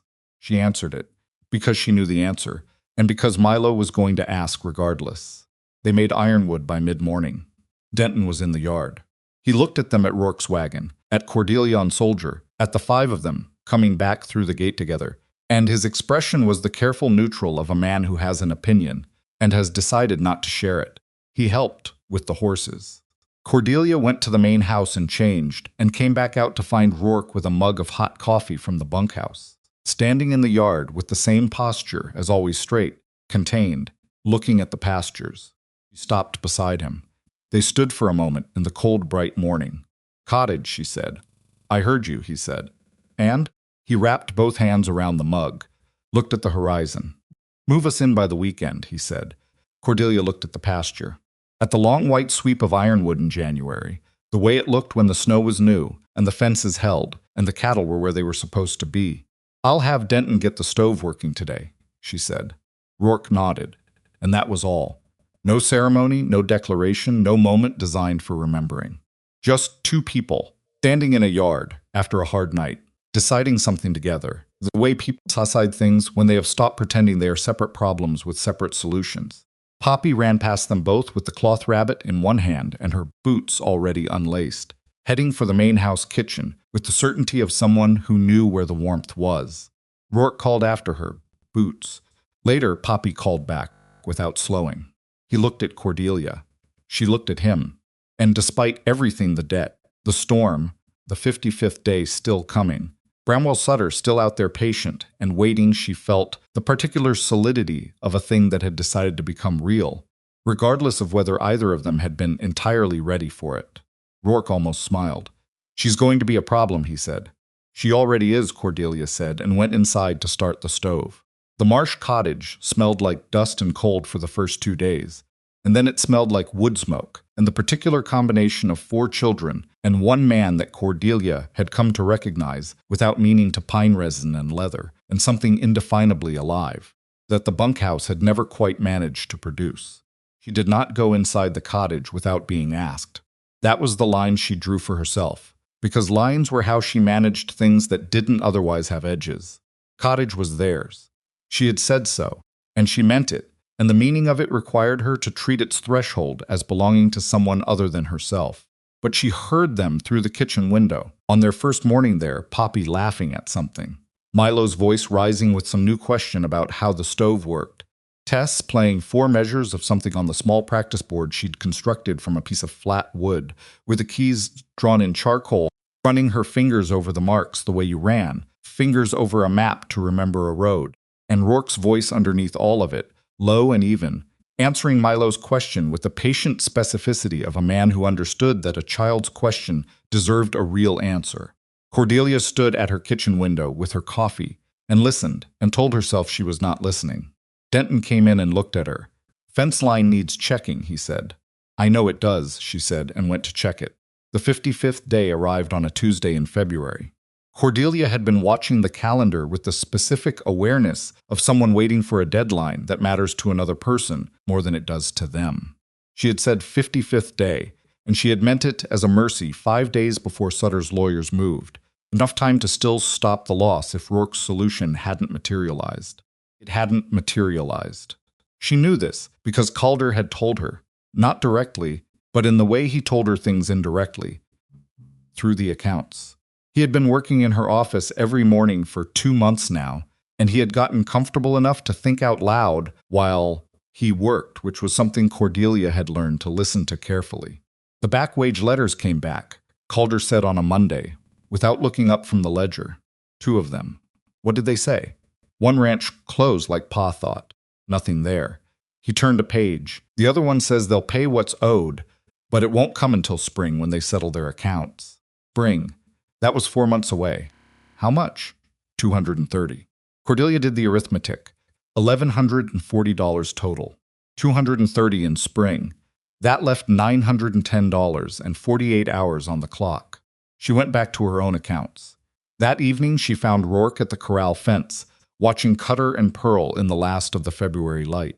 He had the look of a man doing math in his head and not liking the results. She stood beside him. "Tomorrow," she said. "I know," he said. "I have the money," she said. "It's been sitting in the account since January." "I haven't touched it." He was quiet. "Rourke." She kept her voice even.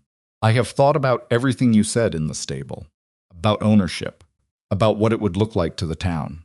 About what it would teach the children." She paused.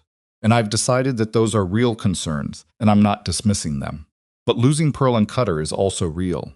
And your children watching you lose the horses because you wouldn't accept help from someone who—" She stopped. "From someone who what?" he said. She looked at the horses. "From someone who is not a stranger to them anymore," she said. "From someone who has standing to help. That's what I'm saying. Not charity. Standing." He turned to look at her. "Let me do it as a loan," she said. "The same terms I offered before. Written down. Interest. Repayment schedule. All of it documented. So there's no ambiguity, no gift. Nothing that can be called anything except what it is." She held his gaze. "And when people ask, because they'll ask, you tell them you took a business loan from your employer, which is what every hand on this ranch could do if they needed it and asked. The only difference is you're asking." He was quiet for a long time. The horses moved in the corral. Pearl nuzzled Cutter's shoulder in the way horses did, that companionable, mindless warmth. "You rehearsed that," Rourke said. 3 times, she admitted. His mouth shifted. Not quite a smile, but the foundation of one. "Did it go the way you planned?" "Roughly." He looked at Pearl again. "She's a good horse," he said. "She is. Milo calls her Pearl like she belongs to him already. Milo calls everything by name like it belongs to him already. It's his nature." Rourke was quiet another moment. Then documented. Completely. Interest. 3%. That's what I charge Denton when he borrows against wages. And if people ask business loan, she said. From employer to employee. There's nothing in that sentence Sutter can use, he exhaled. It was a long, slow exhale, the sound of a man letting go of something he'd been holding tight for weeks. All right, he said. Cordelia nodded. She did not say anything else. She did not press any part of the concession or offer anything sympathetic about how hard it had been for him to say it. She simply accepted the word and moved on, because that was what he needed, not acknowledgement of the difficulty, just the matter-of-fact acceptance of the outcome. I'll have Denton draft the paperwork tonight, she said. Okay? She pushed off the fence and started back toward the house. Cordelia. She stopped. I'll pay it back, he said. Every cent. Before the year's out. She turned just enough to see him still at the fence with the horses behind him. His face was the particular expression she had come to understand, was the version of Rourke Halden that didn't perform anything, no dignity, no management, no careful distance. Just a man who meant what he said. I know you will, she said, and went inside. The payment went to Sutter's lawyers the next morning by Cordelia's personal courier. By afternoon, the word had reached Dry Creek. By the following morning, Bramwell Sutter knew about it, and by the following evening, he had decided that a business loan between employer and employee was not the weapon he had built his strategy around, and that he needed a different approach. What he chose was the courthouse. He filed a challenge to the debt resolution on the grounds that the loan arrangement between Cordelia and Rourke constituted preferential treatment that compromised the original debt agreement's terms. It was a thin argument, the kind of legal argument that costs more in filing fees than it's worth, unless your actual purpose is not to win, but to make noise. Put Rourke Halden's name on a public document in the Dry Creek courthouse in a way that people would talk about. Cordelia's lawyer, a deliberate man named Orrin Gatch, who had handled Ironwood's legal affairs for 12 years, told her about it on a Friday morning. He's not going to win, Gatch said. The loan is clean. The documentation is correct. There's no grounds for the challenge. But it'll take time, Cordelia said. 3 months, minimum. Courts don't move fast. And in those 3 months, Halden's name is on a public filing, and people talk. Cordelia sat with that for a moment. What do you need from me? Nothing yet. I'll respond to the filing. That's standard. Gatch paused. There's something else. She looked at him. The filing includes some of Sutter's documentation of the original debt, Gatch said, to support his position. And I've been going through it. He opened the folder he'd brought. There are irregularities. Cordelia leaned forward. The original debt was $1,140, Gatch said. That's what the letter said. That's what the lawyers claimed. But some of these documents, he spread several papers on her desk. Look at the dates. She looked. This invoice for the doctor's fees is dated 8 months before Halden's wife died, Gatch said. So it's from before her final illness. But it's been included in the total as part of the illness expenses. Cordelia looked at the date, then at the amount. How much is it for? $280. So the actual illness-related debt would be $860, Gatch said. At most. If the rest of the documentation is legitimate, which I'm not yet certain it is, he paused. Someone padded this filing, Miss Vance, deliberately. The question is whether Sutter did it himself or whether someone did it before he purchased the notes and he doesn't know. Does it matter which? Cordelius. Legally, yes. Practically, Gatch looked at his folder. Practically, the effect is the same. Halden paid $1,140 against a debt that may only have legitimately been $860. Cordelia sat very still. He overpaid, she said, potentially by close to $300. She thought about Rourke in the stable, running his hand down Pearl's neck, about the 55th day, about the argument and the look on his face when he said all right. Find out, she said. Find out exactly what the real number is, and find out who padded it. That's going to require some digging. I'll pay for the digging. Gatch nodded. He gathered his papers. One more thing, he said. The courthouse challenge, Sutter made it public. Deliberately. There's going to be talk. There's already talk, Cordelia said. More of it, he said. He's going to put Halden in the position of being a man who's fighting a debt lawsuit while living in his employer's cottage, and people are going to assume what they assume. Let them, Cordelia said. Gatch looked at her carefully. You're sure? I've been letting people assume things about me since I was 22 years old, Cordelia said, still standing, and Ironwood still standing. I'm not going to start managing other people's assumptions now. He left. She sat at her desk for a long time after he went, looking at the window and the February pasture beyond it. Then she went to find Rourke. She found him on the east slope with Garrett, working on the drainage channel he'd proposed in January. The ground was half frozen still, which made the digging brutal, but the work was progressing. She could see the redirected line taking shape, a shallow trench running east toward the dry creek bed, exactly where he'd said it should go. She waited until Garrett had moved to the far end before she called him over. He came, pulling his gloves off, reading her face the way he'd learned to read her face over 4 months. She told him about the courthouse filing. She told him about Gatch, and then she told him about the irregularities. He listened. His expression did not change during the part about the filing. It changed during the part about the irregularities just slightly, just at the eyes, something sharpening there. He padded the debt, Rourke said. Someone did. Gatch is finding out who. Rourke looked at the frozen ground. By how much? Close to $300. He was still for a long moment. She watched him process it, not the money, she thought. The other thing. The 2 years he'd been carrying that debt. The doctor visits, the decisions, the last terrible months of his wife's illness, when money was the last thing on his mind and the bills were piling somewhere he couldn't see, and he'd trusted that the numbers were what they were told they were. Someone had put a lie in the middle of the worst period of his life, and he'd been paying it back, dollar by painful dollar, ever since. Rourke, she said. He looked up. It doesn't change the documentation we filed, she said. The loan is clean.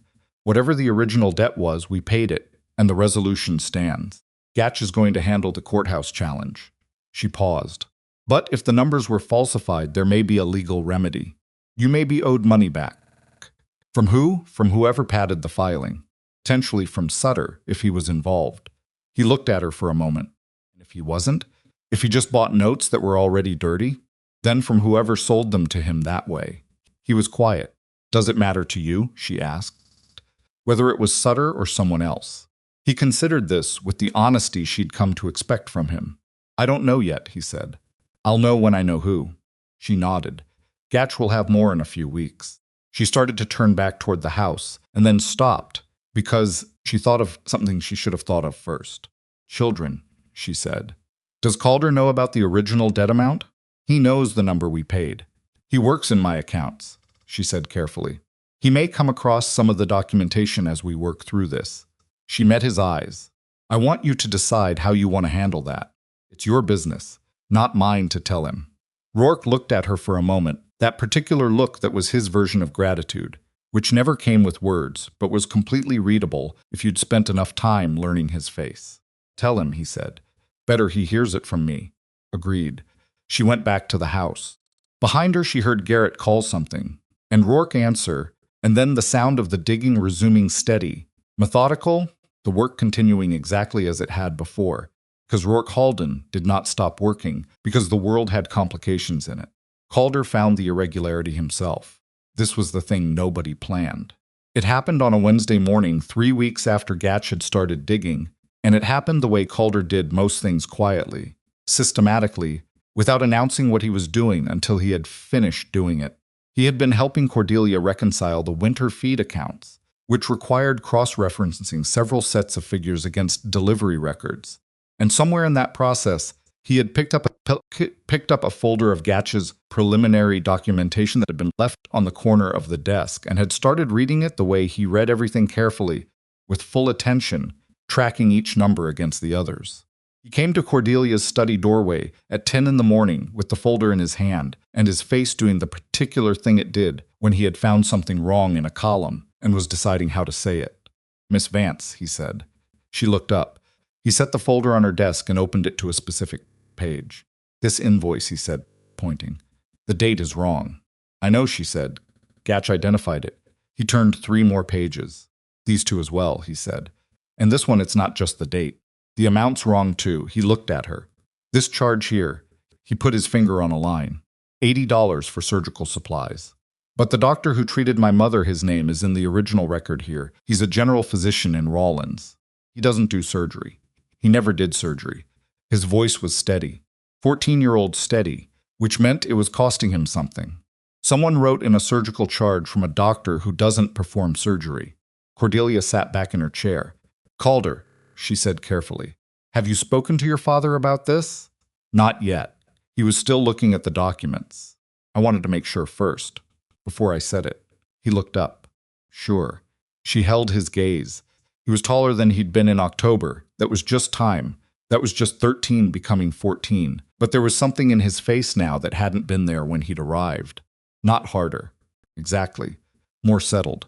Like someone who had found the edges of himself and was learning to work within them. I'll send for Gatch, she said. He needs to see this. Yes, ma'am. Calder. She waited until he looked at her. This is important work you've done here. I want you to know that. He nodded. He didn't say thank you, because he was Rourke Halden's son, and Rourke Halden's sons didn't perform gratitude any more than the man himself did. But his shoulders dropped just slightly, the specific release of a person who has done something they weren't entirely sure they could do and has just been confirmed in it. Should I go to school now? He asked. Because Cordelia had arranged for him to attend the Dry Creek schoolhouse 3 mornings a week, which had been Rourke's condition for allowing it to be arranged at all.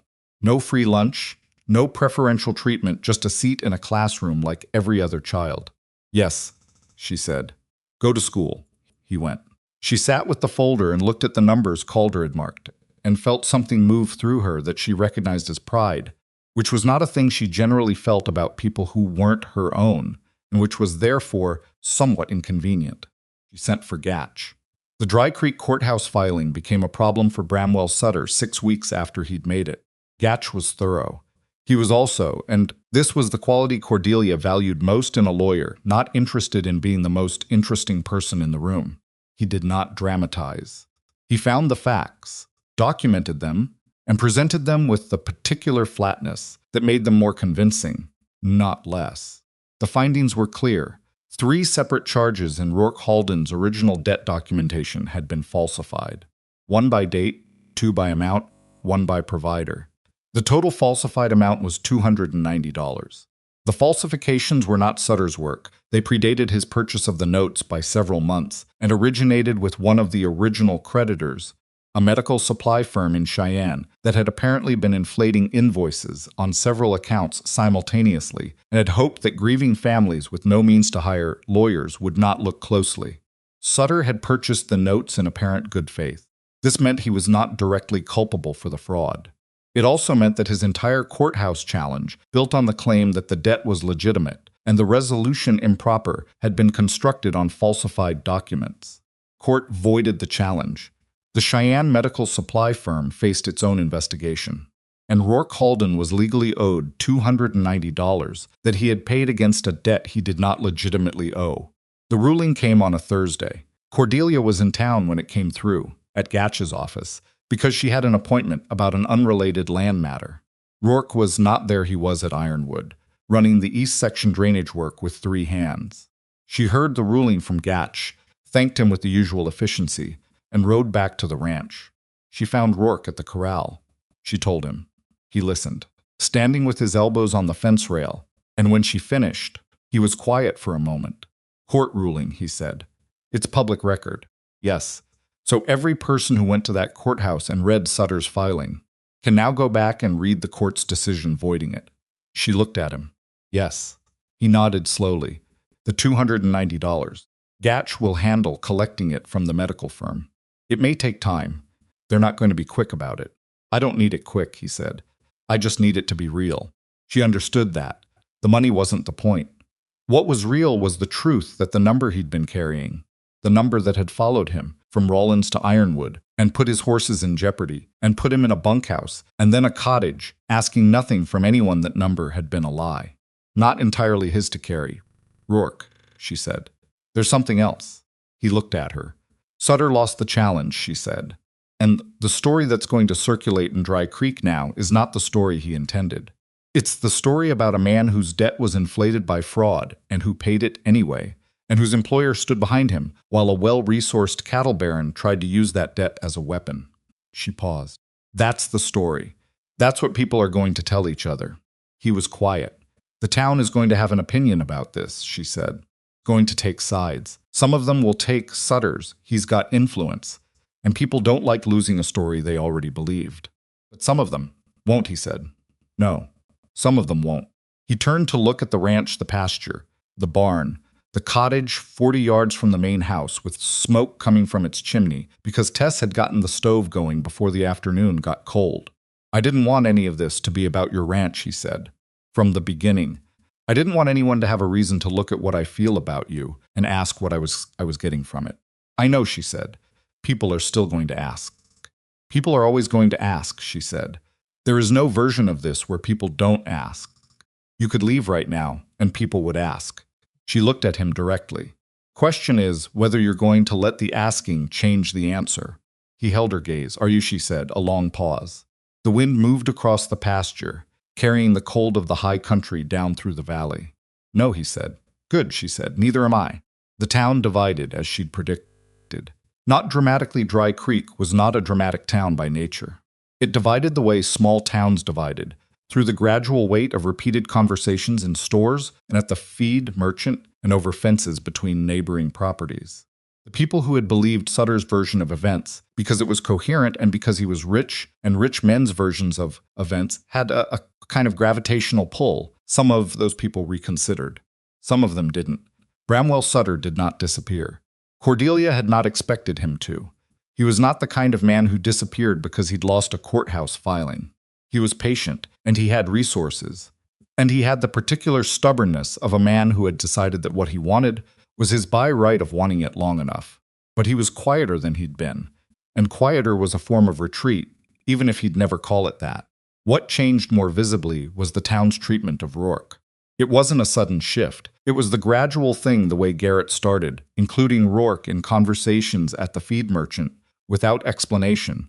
The way the Finch brothers stopped, looking at Calder like he was temporary. The way Emmeline at the dry goods asked, after Tess's piano progress, as though she already knew about it, which meant she'd been paying attention for a while.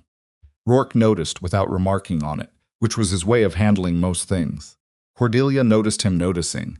On an afternoon in early March, she was in Emmeline's store when she overheard a conversation between Emmeline and a woman named Clara Marsh, no relation to Cottage, who had the distinction of being the person whose opinion most reliably reflected what half the valley was thinking. Clara was saying, I'll tell you what changed my mind. It wasn't the court ruling. It was watching him turn down the financial settlement after the ruling. Cordelia went still behind the bolt of cloth she was examining. What settlement? Emmeline asked. Gatch offered it, Clara said, as part of the ruling resolution. Sutter was going to pay damages for the courthouse challenge that was part of it, and Halden turned it down. Turned down damages. Said he hadn't been damaged, Clara said. Said the only thing he wanted was the record corrected in his horse's back, which he already had. A pause. Emmeline, a fortune hunter, doesn't turn down money. Cordelia set down the cloth carefully. She had not known Rourke had turned down the damages. She bought what she needed from Emmeline and went back to Ironwood and found Rourke at the east pasture checking on the drainage work's effect on the waterlogged ground. She stood beside him for a moment. The settlement, she said. He looked at her sideways. From the courthouse ruling, she said. Gatch told me you declined it. It wasn't mine, he said. Court said it was. The court was correcting a wrong. The wrong was someone inflating numbers in my wife's medical bills. The settlement was damages for Sutter's bad filing, which was built on those same falsified records. He looked at the pasture. Sutter was trying to hurt me. The court agreed. But I don't want Bramwell Sutter's money. I've never wanted anything that belonged to Bramwell Sutter. She stood with that for a moment. People are talking about it, she said. I figured. It's changing some opinions. Good, he said. And bad. She looked at him. Why bad? Because now it looks calculated, he said. Which it wasn't. I just don't want his money. He paused. Once it starts looking calculated, it belongs to the story people are telling about me. And I'm tired of being a story people tell. Cordelia looked at the pasture. At the drainage channel, running clean and clear toward the east, carrying water away from the land that had flooded before and wouldn't flood this year. You know what Denton told me this morning? She said. What? He said the east section hasn't looked this good since my father's time. She paused. Denton doesn't say things like that. Rourke was quiet. You've been here 6 months, she said. In those 6 months, you've rerouted the drainage, turned the winter loss numbers down by 30%, caught the hoof rot before it spread, fixed the porch rail, and apparently started teaching Milo how to read supply chains. She looked at him. You are not a story people are telling. You are a man who does good work and raises good children and makes this ranch better by being here. She paused. What you are. The rest is Sutter. He turned and looked at her. Really looked the way they'd looked at each other in the line shack, with no particular armor and no performance. Cordelia, he said. Yeah, I need to ask you something, he said. She waited. The cottage, he said. The loan. The account you sat on for 6 weeks without spending it. He held her gaze.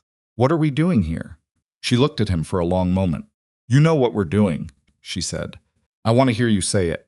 She looked at the pasture, at the clean channel, at the fence he'd reinforced and the windbreak he'd built, and the east section that hadn't looked this good in decades. I think, she said carefully, that we are two people who started out with a practical arrangement and have arrived somewhere entirely different from where we started, and that I'm not interested in pretending that hasn't happened. She turned to look at him, and I think I am done waiting for a better time to say it plainly, because I have now been waiting for a better time since approximately October, and I've realized the better time is not coming. It's just time. He looked at her, that real smile, the one that started somewhere deeper than his face. It's time, he agreed. Don't do anything about it yet, she said. He raised an eyebrow. I need to think about how, she said. There's right and there's right. I want to do it right. All right, he said. How long do you need? A week. A week, he agreed. She turned back toward the house. Cordelia, he called after her. She stopped. I'm not going anywhere, he said. She turned just enough to see him standing at the fence in the March light, hands in his coat pockets, not smiling exactly, but with the look of a man who has put something down that he's been carrying for a long time and discovered the ground was solid under his feet. I know, she said, and went to think about how to do it right. Thought for 3 days, and then Poppy made the thinking irrelevant. Poppy had a habit of appearing in spaces and conversations where she technically wasn't expected, and operating in them with the complete assurance of someone who hadn't been informed that there were spaces she wasn't expected. On the 4th evening, she climbed onto the chair beside Cordelia in the parlor, the big chair, the one that had been Cordelia's mother's, the one that had started all of this, and sat cross-legged with the cloth rabbit in her lap, and said, Calder says you and Pa are going to get married. Cordelia looked at her. Calder said that? He said, probably, Poppy amended. Where did Calder get that idea? From Tess. Tess said probably. And where did Tess get it? Poppy considered. I think from looking, she said. Cordelia sat with that for a moment. Poppy, she said carefully, how would you feel about that, if it happened? Poppy turned the cloth rabbit over in her hands. She was quiet in the way she was sometimes quiet, not the 5-year-old absence of thought, but something that looked, when you watched it, remarkably like consideration. I had a mama, Poppy said. I know you did. I don't remember her very much. Her face was straightforward about this, the way children could be straightforward about enormous things. Calder remembers her. Tess does too. I remember the soap smell in the song. She paused. But I forgot the song. It's all right to forget, Cordelia said. You were very little. Calder said she would have liked you, Poppy said. Cordelia felt something catch in her chest. Did he say that? She said. He told Tess. I was supposed to be asleep. Poppy looked up with no particular shame about this. He said she would have liked anyone who was good to Pa and not afraid of hard work. She seemed to weigh this. He thinks you're good to Pa. I try to be, Cordelia said. Poppy looked at the cloth rabbit. I don't have to forget her to have you, she said. Right? And there it was. The question that Cordelia had been turning over in her head for a week, the question that had all the others tangled up inside it about how to do it right, and what right looked like, and whether a woman who couldn't give anyone children had the standing to be a mother to 4 of them. The question, asked directly and without guile by a 5-year-old who had learned early that honest questions deserved honest answers. No, Cordelia said. You never have to forget her. Not for me. Not for anyone. Poppy nodded, as though this confirmed something she'd already believed. Then she leaned against Cordelia's arm, the full familiar weight of her, and looked at the evening window. Okay, she said. Then yes. Cordelia looked down at the top of her dark curls. Yes, she said. To the question you were going to ask, Poppy said. Yes. Cordelia sat in her mother's chair, with Poppy's small weight against her arm, and felt something settle in her chest that had been unsettled for longer than she could accurately calculate. Not fixed things didn't fix so cleanly, but settled. Level. The way the ground felt under your feet after a long time on moving water. She put her arm around Poppy carefully, the way she'd learned to do it, not tentative, not hesitant, but without the assumption of ownership, just the arm of someone who was there. Poppy put both hands around the cloth rabbit and closed her eyes. Outside, the March evening was clear for the first time in weeks, the sky going gold, and then red at the edge of the valley, the pastures dark and quiet, the cottage chimney trailing a thin line of smoke into the cold air. Cordelia looked at the window and thought, all right, time then, and she let herself want it fully, without the careful accounting of costs she'd been keeping since October, just the full weight of wanting these specific people in this specific house, in this specific life that had always had room for them, whether she'd known it or not. She let herself want it, and then she went to find Rourke. She found him under the big cottonwood. It was the tree at the north edge of the yard, the one that had been there longer than the house, longer than the ranch in its current form, longer than anyone currently living on Ironwood could account for. It was the kind of tree that made you feel the passage of time in your body, rather than just your head, the trunk too wide, to get your arms around, the bark deeply ridged, the roots visible above the ground, like the knuckles of something enormous and patient that had decided a long time ago to stay. Rourke was leaning against it with his arms crossed and his face turned toward the evening pasture, and he looked the way he looked when he thought nobody was watching, less contained, less managed. Careful economy of his expression somewhat relaxed into something more open and more tired and more real. He heard her coming and turned. She stopped a few feet from him. The light was going fast, the sky above the cottonwood moving through its last colors. Poppy said yes, Cordelia said. He looked at her. Poppy said yes to what? To the question I was going to ask, she said. Apparently she already knew I was going to ask it. Tess told her. Tess got it from looking. Something shifted in his expression. Tess is observant. Tess is 14 going on 40, Cordelia said. She was observant from the first week. He looked at her steadily. In the fading light, with the cottonwood behind him and the white pasture stretching out, he looked like something that belonged here, not because the land owned him, but because he'd made himself fit the place through months of work that nobody asked for and nobody paid extra for, and nobody would have noticed if he hadn't done it. I don't have a ring, he said. I know. I've been thinking about it for 2 weeks, he said. I don't have one, and I'm not going to pretend I do. I don't want a pretend ring, she said. He reached into his coat pocket and held something out to her. She looked at it in the last of the light, a small band. Plain silver, clearly handmade. The kind of thing a silversmith produced when given limited material and precise instructions. It wasn't perfectly round. The surface had the slight unevenness of something formed by hand rather than machine. Old silver dollar, he said. I've had it since before Rawlins. Before the kids. Before everything. He turned it slightly in his fingers. Carried it through the worst years. Figured it had survived enough that it ought to be something that mattered. She looked at the ring. She thought about Carter, 11 years ago, with the expensive ring that had been about the ranch before it was about her. Thought about the men who had come after, each with their calculations and their careful interest in what Ironwood represented. She thought about what it had done to her over those years, not hardened her, exactly, but taught her to regard every offered hand with the question behind it, what are you actually reaching for? She had asked herself that question about Rourke in October and November and December and every cold month since. She had run out of reasons to keep asking. She took the ring. Yes, she said. Just the one word, without ceremony, because ceremony wasn't the register either of them lived in. Rourke exhaled that same slow exhale she'd heard in the stable, the one that meant something was being released. He put the ring on her finger himself, which required her to hold out her hand, and him to hold it briefly. From the evening air and rough from months of fence work and entirely steady. She looked at the ring on her hand. It's not straight, she said. No, he agreed. The silversmith did his best. I like it, she said, which was true, and not a diplomatic true, but an actual one. The imperfection of it was precisely right, was the only version of a ring that would have worked between them. They stood under the cottonwood, in the almost dark, and neither of them said anything for a moment. because some things were better held in silence than immediately surrounded by words. Then Rourke said, I want to do it properly. We are doing it properly. I mean the children, he said. I want to ask them. All of them. Not tell them, ask them. It matters to me that they say yes because they mean it, not because they're being good. She looked at him. You already know what Poppy will say. Poppy would marry a fence post if it asked nicely, he said. I want to hear what Calder says. She understood that. Calder's yes was the one that cost something, the one that meant the most precisely because it wouldn't come easy.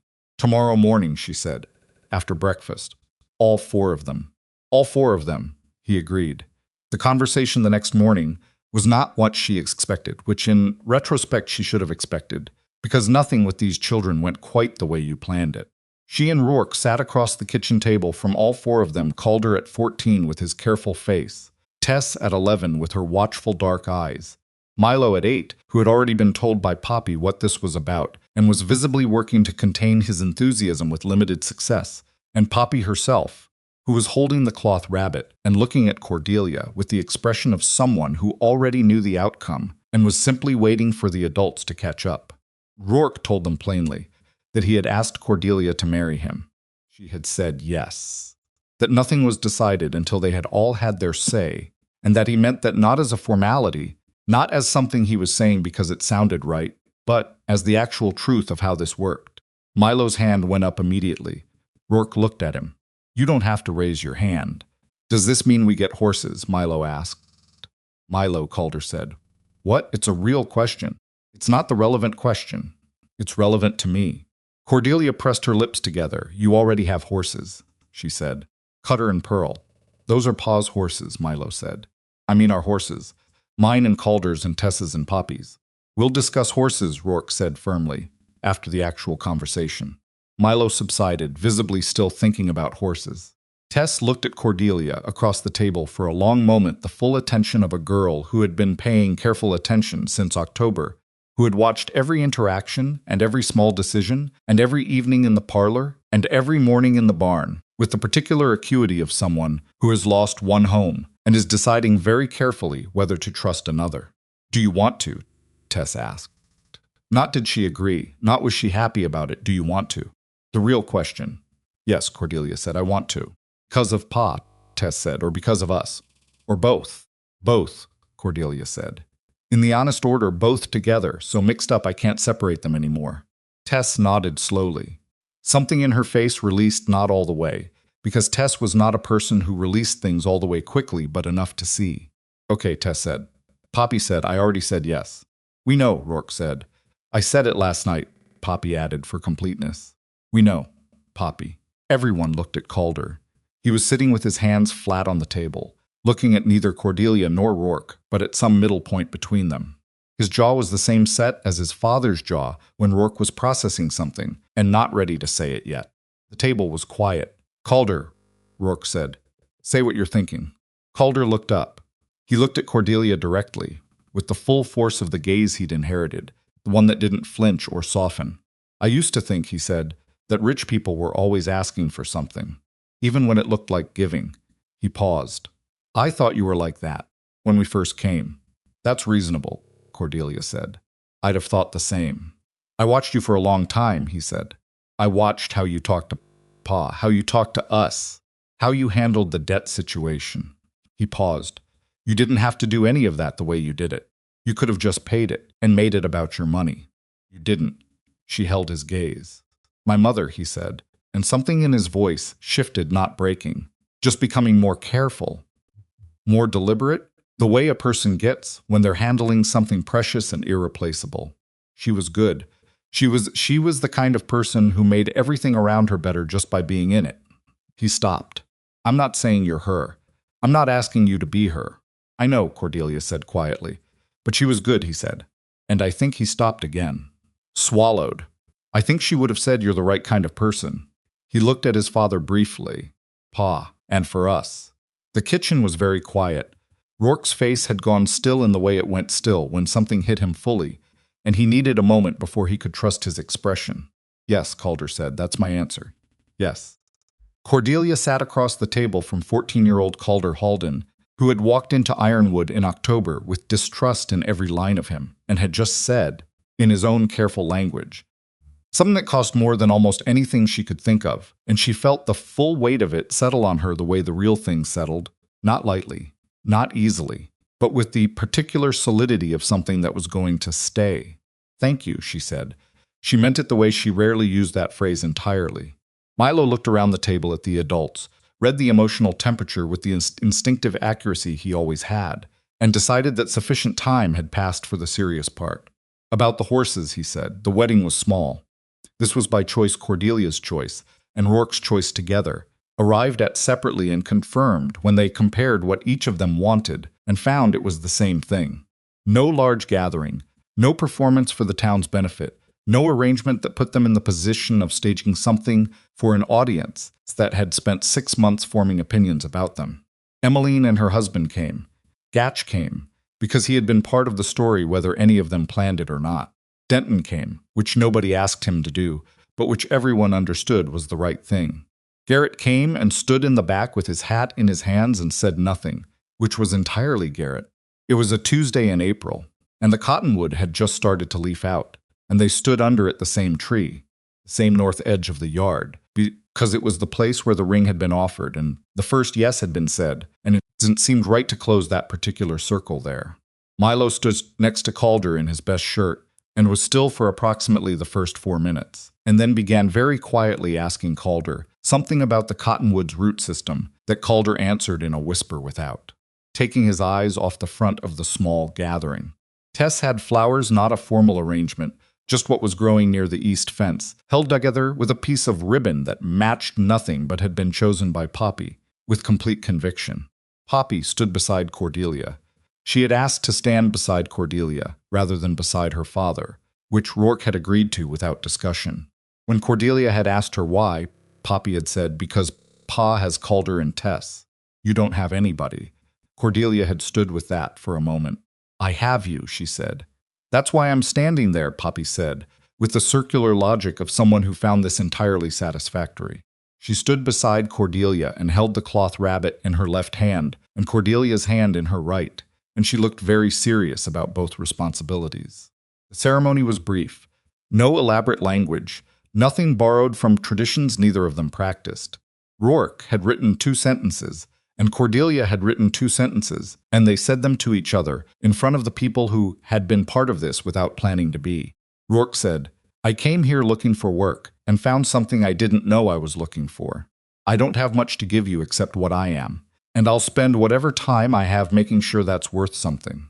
Cordelia said, "I have spent years being very certain about what I needed and very wrong about what I wanted. You walked onto this property in October and made me wrong about most of it. I intend to be wrong about those things for the rest of my life." Denton, in the back of the small gathering, looked at the middle distance with the expression of a man not crying. Garrett studied the sky. Milo said in a loud whisper to Calder, "Is that the part where they kiss?" "Yes," Calder whispered back. "I thought it would be longer," Milo said. They kissed, briefly, because neither of them was given to performance, and Poppy made a sound of profound satisfaction, and Tess laughed genuinely, fully, the laugh of a girl who didn't laugh easily and meant it when she did. 3 months after the wedding, Rourke repaid the loan. Not at the end of the year, as the agreement had specified. 3 months after, because the East Section had turned its first real profit under his management, and because he had promised before the 55th day that he'd repay it before the year was out, and 3 months was well before the year was out, and he was the kind of man who moved the deadline toward himself rather than away. He put the repayment, full amount, full interest, written correctly on Cordelia's desk on a Wednesday morning without comment. She found it at 10 o'clock when she came to the study. She sat down and looked at it for a long time. Then she went to find him. He was at the east pasture, checking the drainage channel's performance after a wet spring, and she came up beside him and stood looking at the water running cleanly where it was supposed to run. 3 months, she said. It was what I owed, he said. You had until December, I know. She looked at the channel. At the work he'd done the months of it, the early mornings and the frozen ground, and the problem-solving that had gone into turning a section of Ironwood that had been losing money for years into the operation's strongest performer. Rourke, she said. Yeah, I want to talk about the partnership. He turned to look at her. She had been thinking about it since before the wedding, had been turning it over with the same care she brought to any structural decision about the ranch, because this was a structural decision, not a personal one, or not only a personal one. The two things were tangled in ways she'd been trying to separate, and had finally decided couldn't be separated and shouldn't be. The east section, she said. I want to restructure it, formally. As a partnership, your name on the operation, your percentage of the profits, your decision-making authority over how it runs. She paused. Not because you married the owner, because you built it. I want the structure to reflect what actually happened. He was quiet. This is not a gift, she said. I want to be clear about that. This is a correction. The work you did on that section earned this. The partnership is the accurate accounting of that. You sound like you've practiced that, he said. Twice, she admitted. He looked at the channel. She could see him doing the thing he did, the careful accounting, the pride versus self-respect calculation, the assessment of what this actually was versus what it could look like. If I'm a named partner, he said, Sutter's going to say. Sutter can say whatever he wants, Cordelia said. He's been saying things for 8 months. Ironwood is still standing. You are still standing. I am still standing. She looked at him. The section is profitable. The documentation is clean. You built what you built. Sutter's opinion of the arrangement doesn't change the arithmetic. A long pause. All right, he said. All right, she agreed. She turned to go back to the house. Cordelia, he said behind her. Stopped. There's something I've been thinking about, he said. For a few months. She waited. The debt situation, he said. What happened to us, the inflated invoices, the pressure from a man with more resources, using a legal system that costs money to navigate that's not unusual. It happens to people who don't have a lawyer like Gatch, people who don't have someone to stand behind them. He paused. Ranch families, mostly. People working land they barely own. One bad winter and someone comes along and buys their debt, and they lose what they've been building. She turned around fully. I want to do something about that, he said. Not large, not a whole organization, just a fund. Something that helps struggling families get through hard winters without losing their land to people like Sutter. He held her gaze. My percentage of the East Section profits. Part of it. She looked at him for a long moment. This was the thing she'd known, without having the exact shape of it, since October. Not that he was a good man, she'd known that quickly enough, but that his goodness had direction. That it wasn't passive or general, but pointed at specific things that needed it, in the specific practical way of someone who understood hardship from the inside and knew exactly what would have made a difference. Part of it, she said. The rest goes to the loan repayment schedule and the children's account. Agreed, he said. I'll match it, she said. Whatever you put in, Ironwood matches it. He looked at her. It was my idea, she said. I'm investing in it. He almost smiled. You could have let me think it was my project. It is your project, she said. I'm just funding it.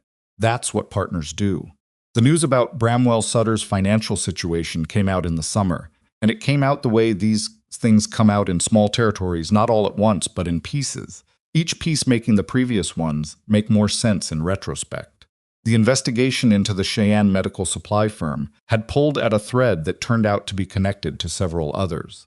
Sutter had not inflated Rourke's medical invoices that had been the supply firm's doing, but the investigation had surfaced other documents, other accounts, other arrangements that Sutter had been part of in the years prior. Debt purchasing at inflated rates. Properties acquired through legal pressure on owners who didn't have the resources to fight back. A pattern that looked, when it was laid out by Gatch and 2 other lawyers working the investigation, like a very long history of the same behavior that had been directed at Rourke. Sutter wasn't ruined by it. Men with his resources rarely were. But his influence in Dry Creek contracted significantly and quickly because influence of that kind was built on the belief that the influential man was generally on the right side of things. And that belief, once seriously questioned, turned out to be more fragile than the territory it had occupied. He left the valley in September, ostensibly to manage his ranches in the south. Whether he intended to return was a matter of some discussion in Dry Creek. And the discussion had the particular quality of conversations about things people didn't actually care much about anymore. Cordelia heard about his departure from Emmeline, who told her on a Tuesday morning over a bolt of dark wool, with no particular drama. He's gone south, Emmeline said. So I heard, Cordelia said. You don't seem surprised. I'm not, Cordelia said. Men like that go where the leverage is. The leverage here stopped working. Emmeline looked at her. You know what people are saying now. What are they saying now? That Cordelia Vance was right all along, Emmeline said. She knew what Halden was, and she backed him when it cost her something, and she turned out to be correct. She paused. They're giving you credit for being smart about it. I wasn't being smart, Cordelia said. I was being honest. There's a difference. Most people can't tell them apart, Emmeline said. Cordelia folded the receipt and put it in her coat. That's the real problem, she said, and went home. It was Tess who started teaching. Nobody planned this either. It grew the way things grew on Ironwood now organically, out of the specific qualities of specific people without being engineered. Tess had been taking lessons from Margaret Hale in Dry Creek since January, and by August she had surpassed what Margaret could teach her, which Margaret announced with the particular combination of pride and resignation of a teacher watching a student leave them behind. Margaret also announced, while she was at it, that Tess had been informally teaching two of the younger students who came to Margaret's studio on Saturday mornings, and that those students had improved more under Tess's casual guidance than under Margaret's formal instruction. She explains it differently, Margaret told Rourke, who came to pick Tess up on a Saturday and found himself in a conversation he hadn't expected. She thinks about how it feels to not know something and explains it from that place. Most people forget what it's like to not know. Rourke looked at Tess, who was at the other end of the studio, talking to two girls about something involving hand position and was entirely unaware of being discussed. She was teaching Milo arithmetic on the wagon, Rourke said. I thought she was just bored. She wasn't just bored, Margaret said. By the following spring, Tess was formally assisting Margaret on Saturday mornings and had requested that Cordelia help her understand the process for establishing a proper schoolhouse in the valley. Not because she intended to do it immediately, she was still 15, but because she wanted to know the shape of it, what it required, how long it would take. Cordelia helped her research it, the same way she'd helped Calder understand the supply chain, the same way she'd answered Milo's questions about augers and pulleys. Fully, without condescension, treating the question as exactly as serious as it was. Calder, by that same spring, was doing most of Ironwood's account reconciliation on his own. He'd found 2 more minor errors in supplier invoices, both innocent, both corrected without drama, and had developed a cross-referencing system that Gatch had admired enough to ask Cordelia if he could borrow the method for his own office. Cordelia had asked Calder, who had gone slightly pink, and said yes. Milo, at 9, remained a force of perpetual inquiry that Cordelia had stopped trying to redirect and had begun simply incorporating. He was better at finding things that were wrong with equipment, with water systems, with the logic of how things were arranged than anyone she'd seen, because wrong things produced questions in him the way normal things produced silence in everyone else.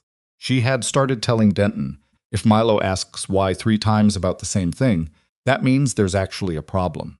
Denton had started doing exactly that, and Poppy was 6, and growing fast, and had started at the Dry Creek schoolhouse in September, and had made friends with a determination and directness that had apparently startled her teacher and won her 3 loyal companions within the first 2 weeks. She still slept with the cloth rabbit. She had told Cordelia, in a matter-of-fact evening conversation, that she planned to keep sleeping with the rabbit forever, and Cordelia had said that was entirely her right. Even when I'm old, Poppy said. Especially then, Cordelia said. The things that got us through the hard parts deserve to stay. Poppy had accepted this as perfectly sensible, which it was. There were hard things still. This is the part that gets left out of stories when they're told later, the part where the hard things don't stop, just because the central problem has been resolved. Rourke and Cordelia argued, because they were both people with strong convictions and different ways of reaching them. And some of those arguments were about the ranch. Some were about the children. Some were about nothing logical, but were actually about the accumulated weight of being 2 complicated people trying to build one shared life. The arguments with no logical center were the hardest ones. Rourke tended to go quiet in those, which Cordelia found infuriating. Cordelia tended to go precise and controlled, which Rourke found equally infuriating, because precision used as a defensive weapon was its own kind of retreat. They learned each other's patterns. That took time. Took more than a year of genuine effort, The kind of effort that didn't have a clear end point, just a gradual accumulation of knowing. She learned that his quiet in arguments wasn't withholding, it was waiting. He needed to find the honest thing to say before he would say anything, and if she gave him the space to find it, he always did, and it was always worth waiting for. He learned that her precision wasn't coldness. It was the form that honesty took in her when she was most afraid. Once he understood that, he stopped hearing it as a wall and started hearing it as a door. They were not easy people. Neither of them had ever been easy.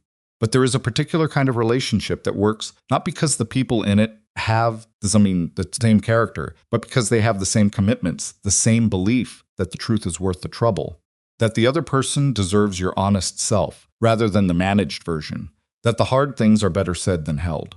That was what they had. Not the easy version, the real one. The cottonwood lost a major branch in the winter storm of the second year, a branch that had hung over the north fence for as long as anyone could remember, that Milo had once climbed until Rourke had made him come down in terms that weren't negotiable. It fell in the night, and they found it. In the morning, the break clean and white, the branch stretched across the yard like something that had finally put down what it had been carrying. Rourke cut it into sections for firewood. Cordelia kept one section, a piece about 2 feet long with the bark still on it, and put it by the parlor stove. Couldn't have explained exactly why. Some things you kept because you'd been there when they fell, and it felt wrong not to. That evening she found Poppy sitting beside it, running her fingers along the bark. The tree lost its arm, Poppy said. It did, Cordelia agreed. Does it hurt? I don't know, Cordelia said. I think trees feel things differently than we do. Poppy considered this seriously. But it's still standing, she said. Even without the arm. Yes, Cordelia said, it is. Poppy looked at the piece of wood for another moment, and then at Cordelia, with the directness that had never diminished in the years of her growing. Gus, she said. Cordelia looked at her daughter because that was what Poppy was, had been since the night she'd fallen asleep against her shoulder in the big chair, had been in every way that mattered for longer than any legal or ceremonial date could capture, and felt the full weight of what this child had just said in 2 words. Gus. All of them, to some degree. Rourke, who had lost his wife and kept going. Calder, who had learned too early not to trust and was learning again. Tess, who had forgotten the song and found a different music. Milo, who had been born asking why and had never been given a reason to stop. Poppy herself, who had arrived in the world fearless and remained that way through everything. Cordelia, who had been told she was incomplete and had believed it for 8 years, right up until a man with worn boots and 4 children had smiled at a fence and said, I've got enough for both of us. Still standing, even without the arm. Like us, Cordelia agreed. Years later, enough years that Calder had taken over the ranch's accounts completely, and Tess had established the valley's first proper schoolhouse, and Milo ran the horse operation with a combination of systematic thinking and instinctive feeling. For animals that made Denton, retired but still opinionated, say he'd never seen better. And Poppy was grown and gone and back again with a frequency that matched her nature. Cordelia and Rourke sat on the porch of the main house in the evening the way they sat most evenings now, when the work was done and the light was going. The fund Rourke had started with his East Section profits had helped 14 families through hard winters since its founding. 3 of those families still had their land because of it. He never spoke about this unless someone asked directly, and even then he spoke about it briefly, because in his view it was simply the correct use of available resources, and didn't require discussion. Cordelia sat beside him on the porch and watched the last light on the pasture and thought about the evening in October when a tired man had driven a patched wagon up her road and looked at her without flinching and asked for work. She had been so certain then about what she needed, so precise about the inventory of her own life and what was in it and what was not. She had been wrong about the most important thing. She hadn't needed what she thought she needed. She'd needed what arrived, in the specific improbable form it arrived in 4 loud specific children, and 1 quiet man who fixed things without being asked and said no when he meant no, and yes when he meant yes and nothing in between. There was a lesson in that. She had thought about it often enough over the years to have some version of it, though it shifted depending on the day. The lesson was something like, certainty about what you need is sometimes just the shape your fear has taken. Fear, in her experience, was a very convincing architect. It built structures that looked like sense, walls that looked like wisdom, distances that looked like dignity. It took something particular to see through the architecture, something unexpected, something that came sideways, from a direction she hadn't been watching.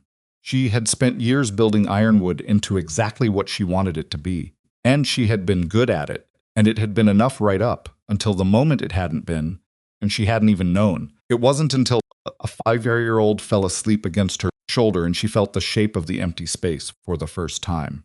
That was the other part of the lesson. You can't know what's missing until it arrives, until the specific thing that fits the specific absence shows up unplanned, uninvited, traveling in a battered wagon with 2 mismatched saddlebags, and suddenly the empty space has edges and a name. Rourke, she said. Yeah, you remember what you said. That first evening at the fence. He looked at her. The years had settled on him the way. Years settled on men who worked outdoors and lived honestly, some more lines around his eyes. The hair at his temples gone to gray, but the same stillness, the same quality of presence that had stopped her in the yard in October and made her look twice. I said a lot of things, he said. When I told you, she said, about not being able to have children. He knew exactly what she meant. He could see it. You said good, she said. You said you already had enough for both of us. I remember, he said. She looked at the pasture, at the fenced range where Milo's horses moved in the evening light, at the schoolhouse roof visible over the east rise, the one Tess had built with county funds and Ironwood money, and the particular determination of someone who had decided something was necessary and made it so. You were right, she said, as it turned out. He looked at the same things she was looking at, and his expression was the quiet, open one, the unmanaged one she'd learned over years to read. I didn't know I was right, he said. I was just telling you what was true. That's what made it right, she said. They sat in the evening, and the cottonwood showed its new spring growth at the north edge of the yard. The gap where the fallen branch had been grown over now, filled in, the tree still standing and still enormous and still older than any of them. She had inherited Ironwood from her father, and she had built it further, and she had been good at it, and it had been her life, and it still was. All of that still true. But the thing she would remember, she knew, at the end of all of it, was not the acreage or the accounts or the years of careful work that had made Ironwood what it was. It was October, and a patched wagon coming up the road, and a man who looked at her without flinching, and 4 children in the back arguing about a book. It was the shape of what she hadn't known she was waiting for, arriving exactly as it was, not cleaned up or made convenient, wearing worn boots and carrying just enough. It had been more than enough. It had been everything.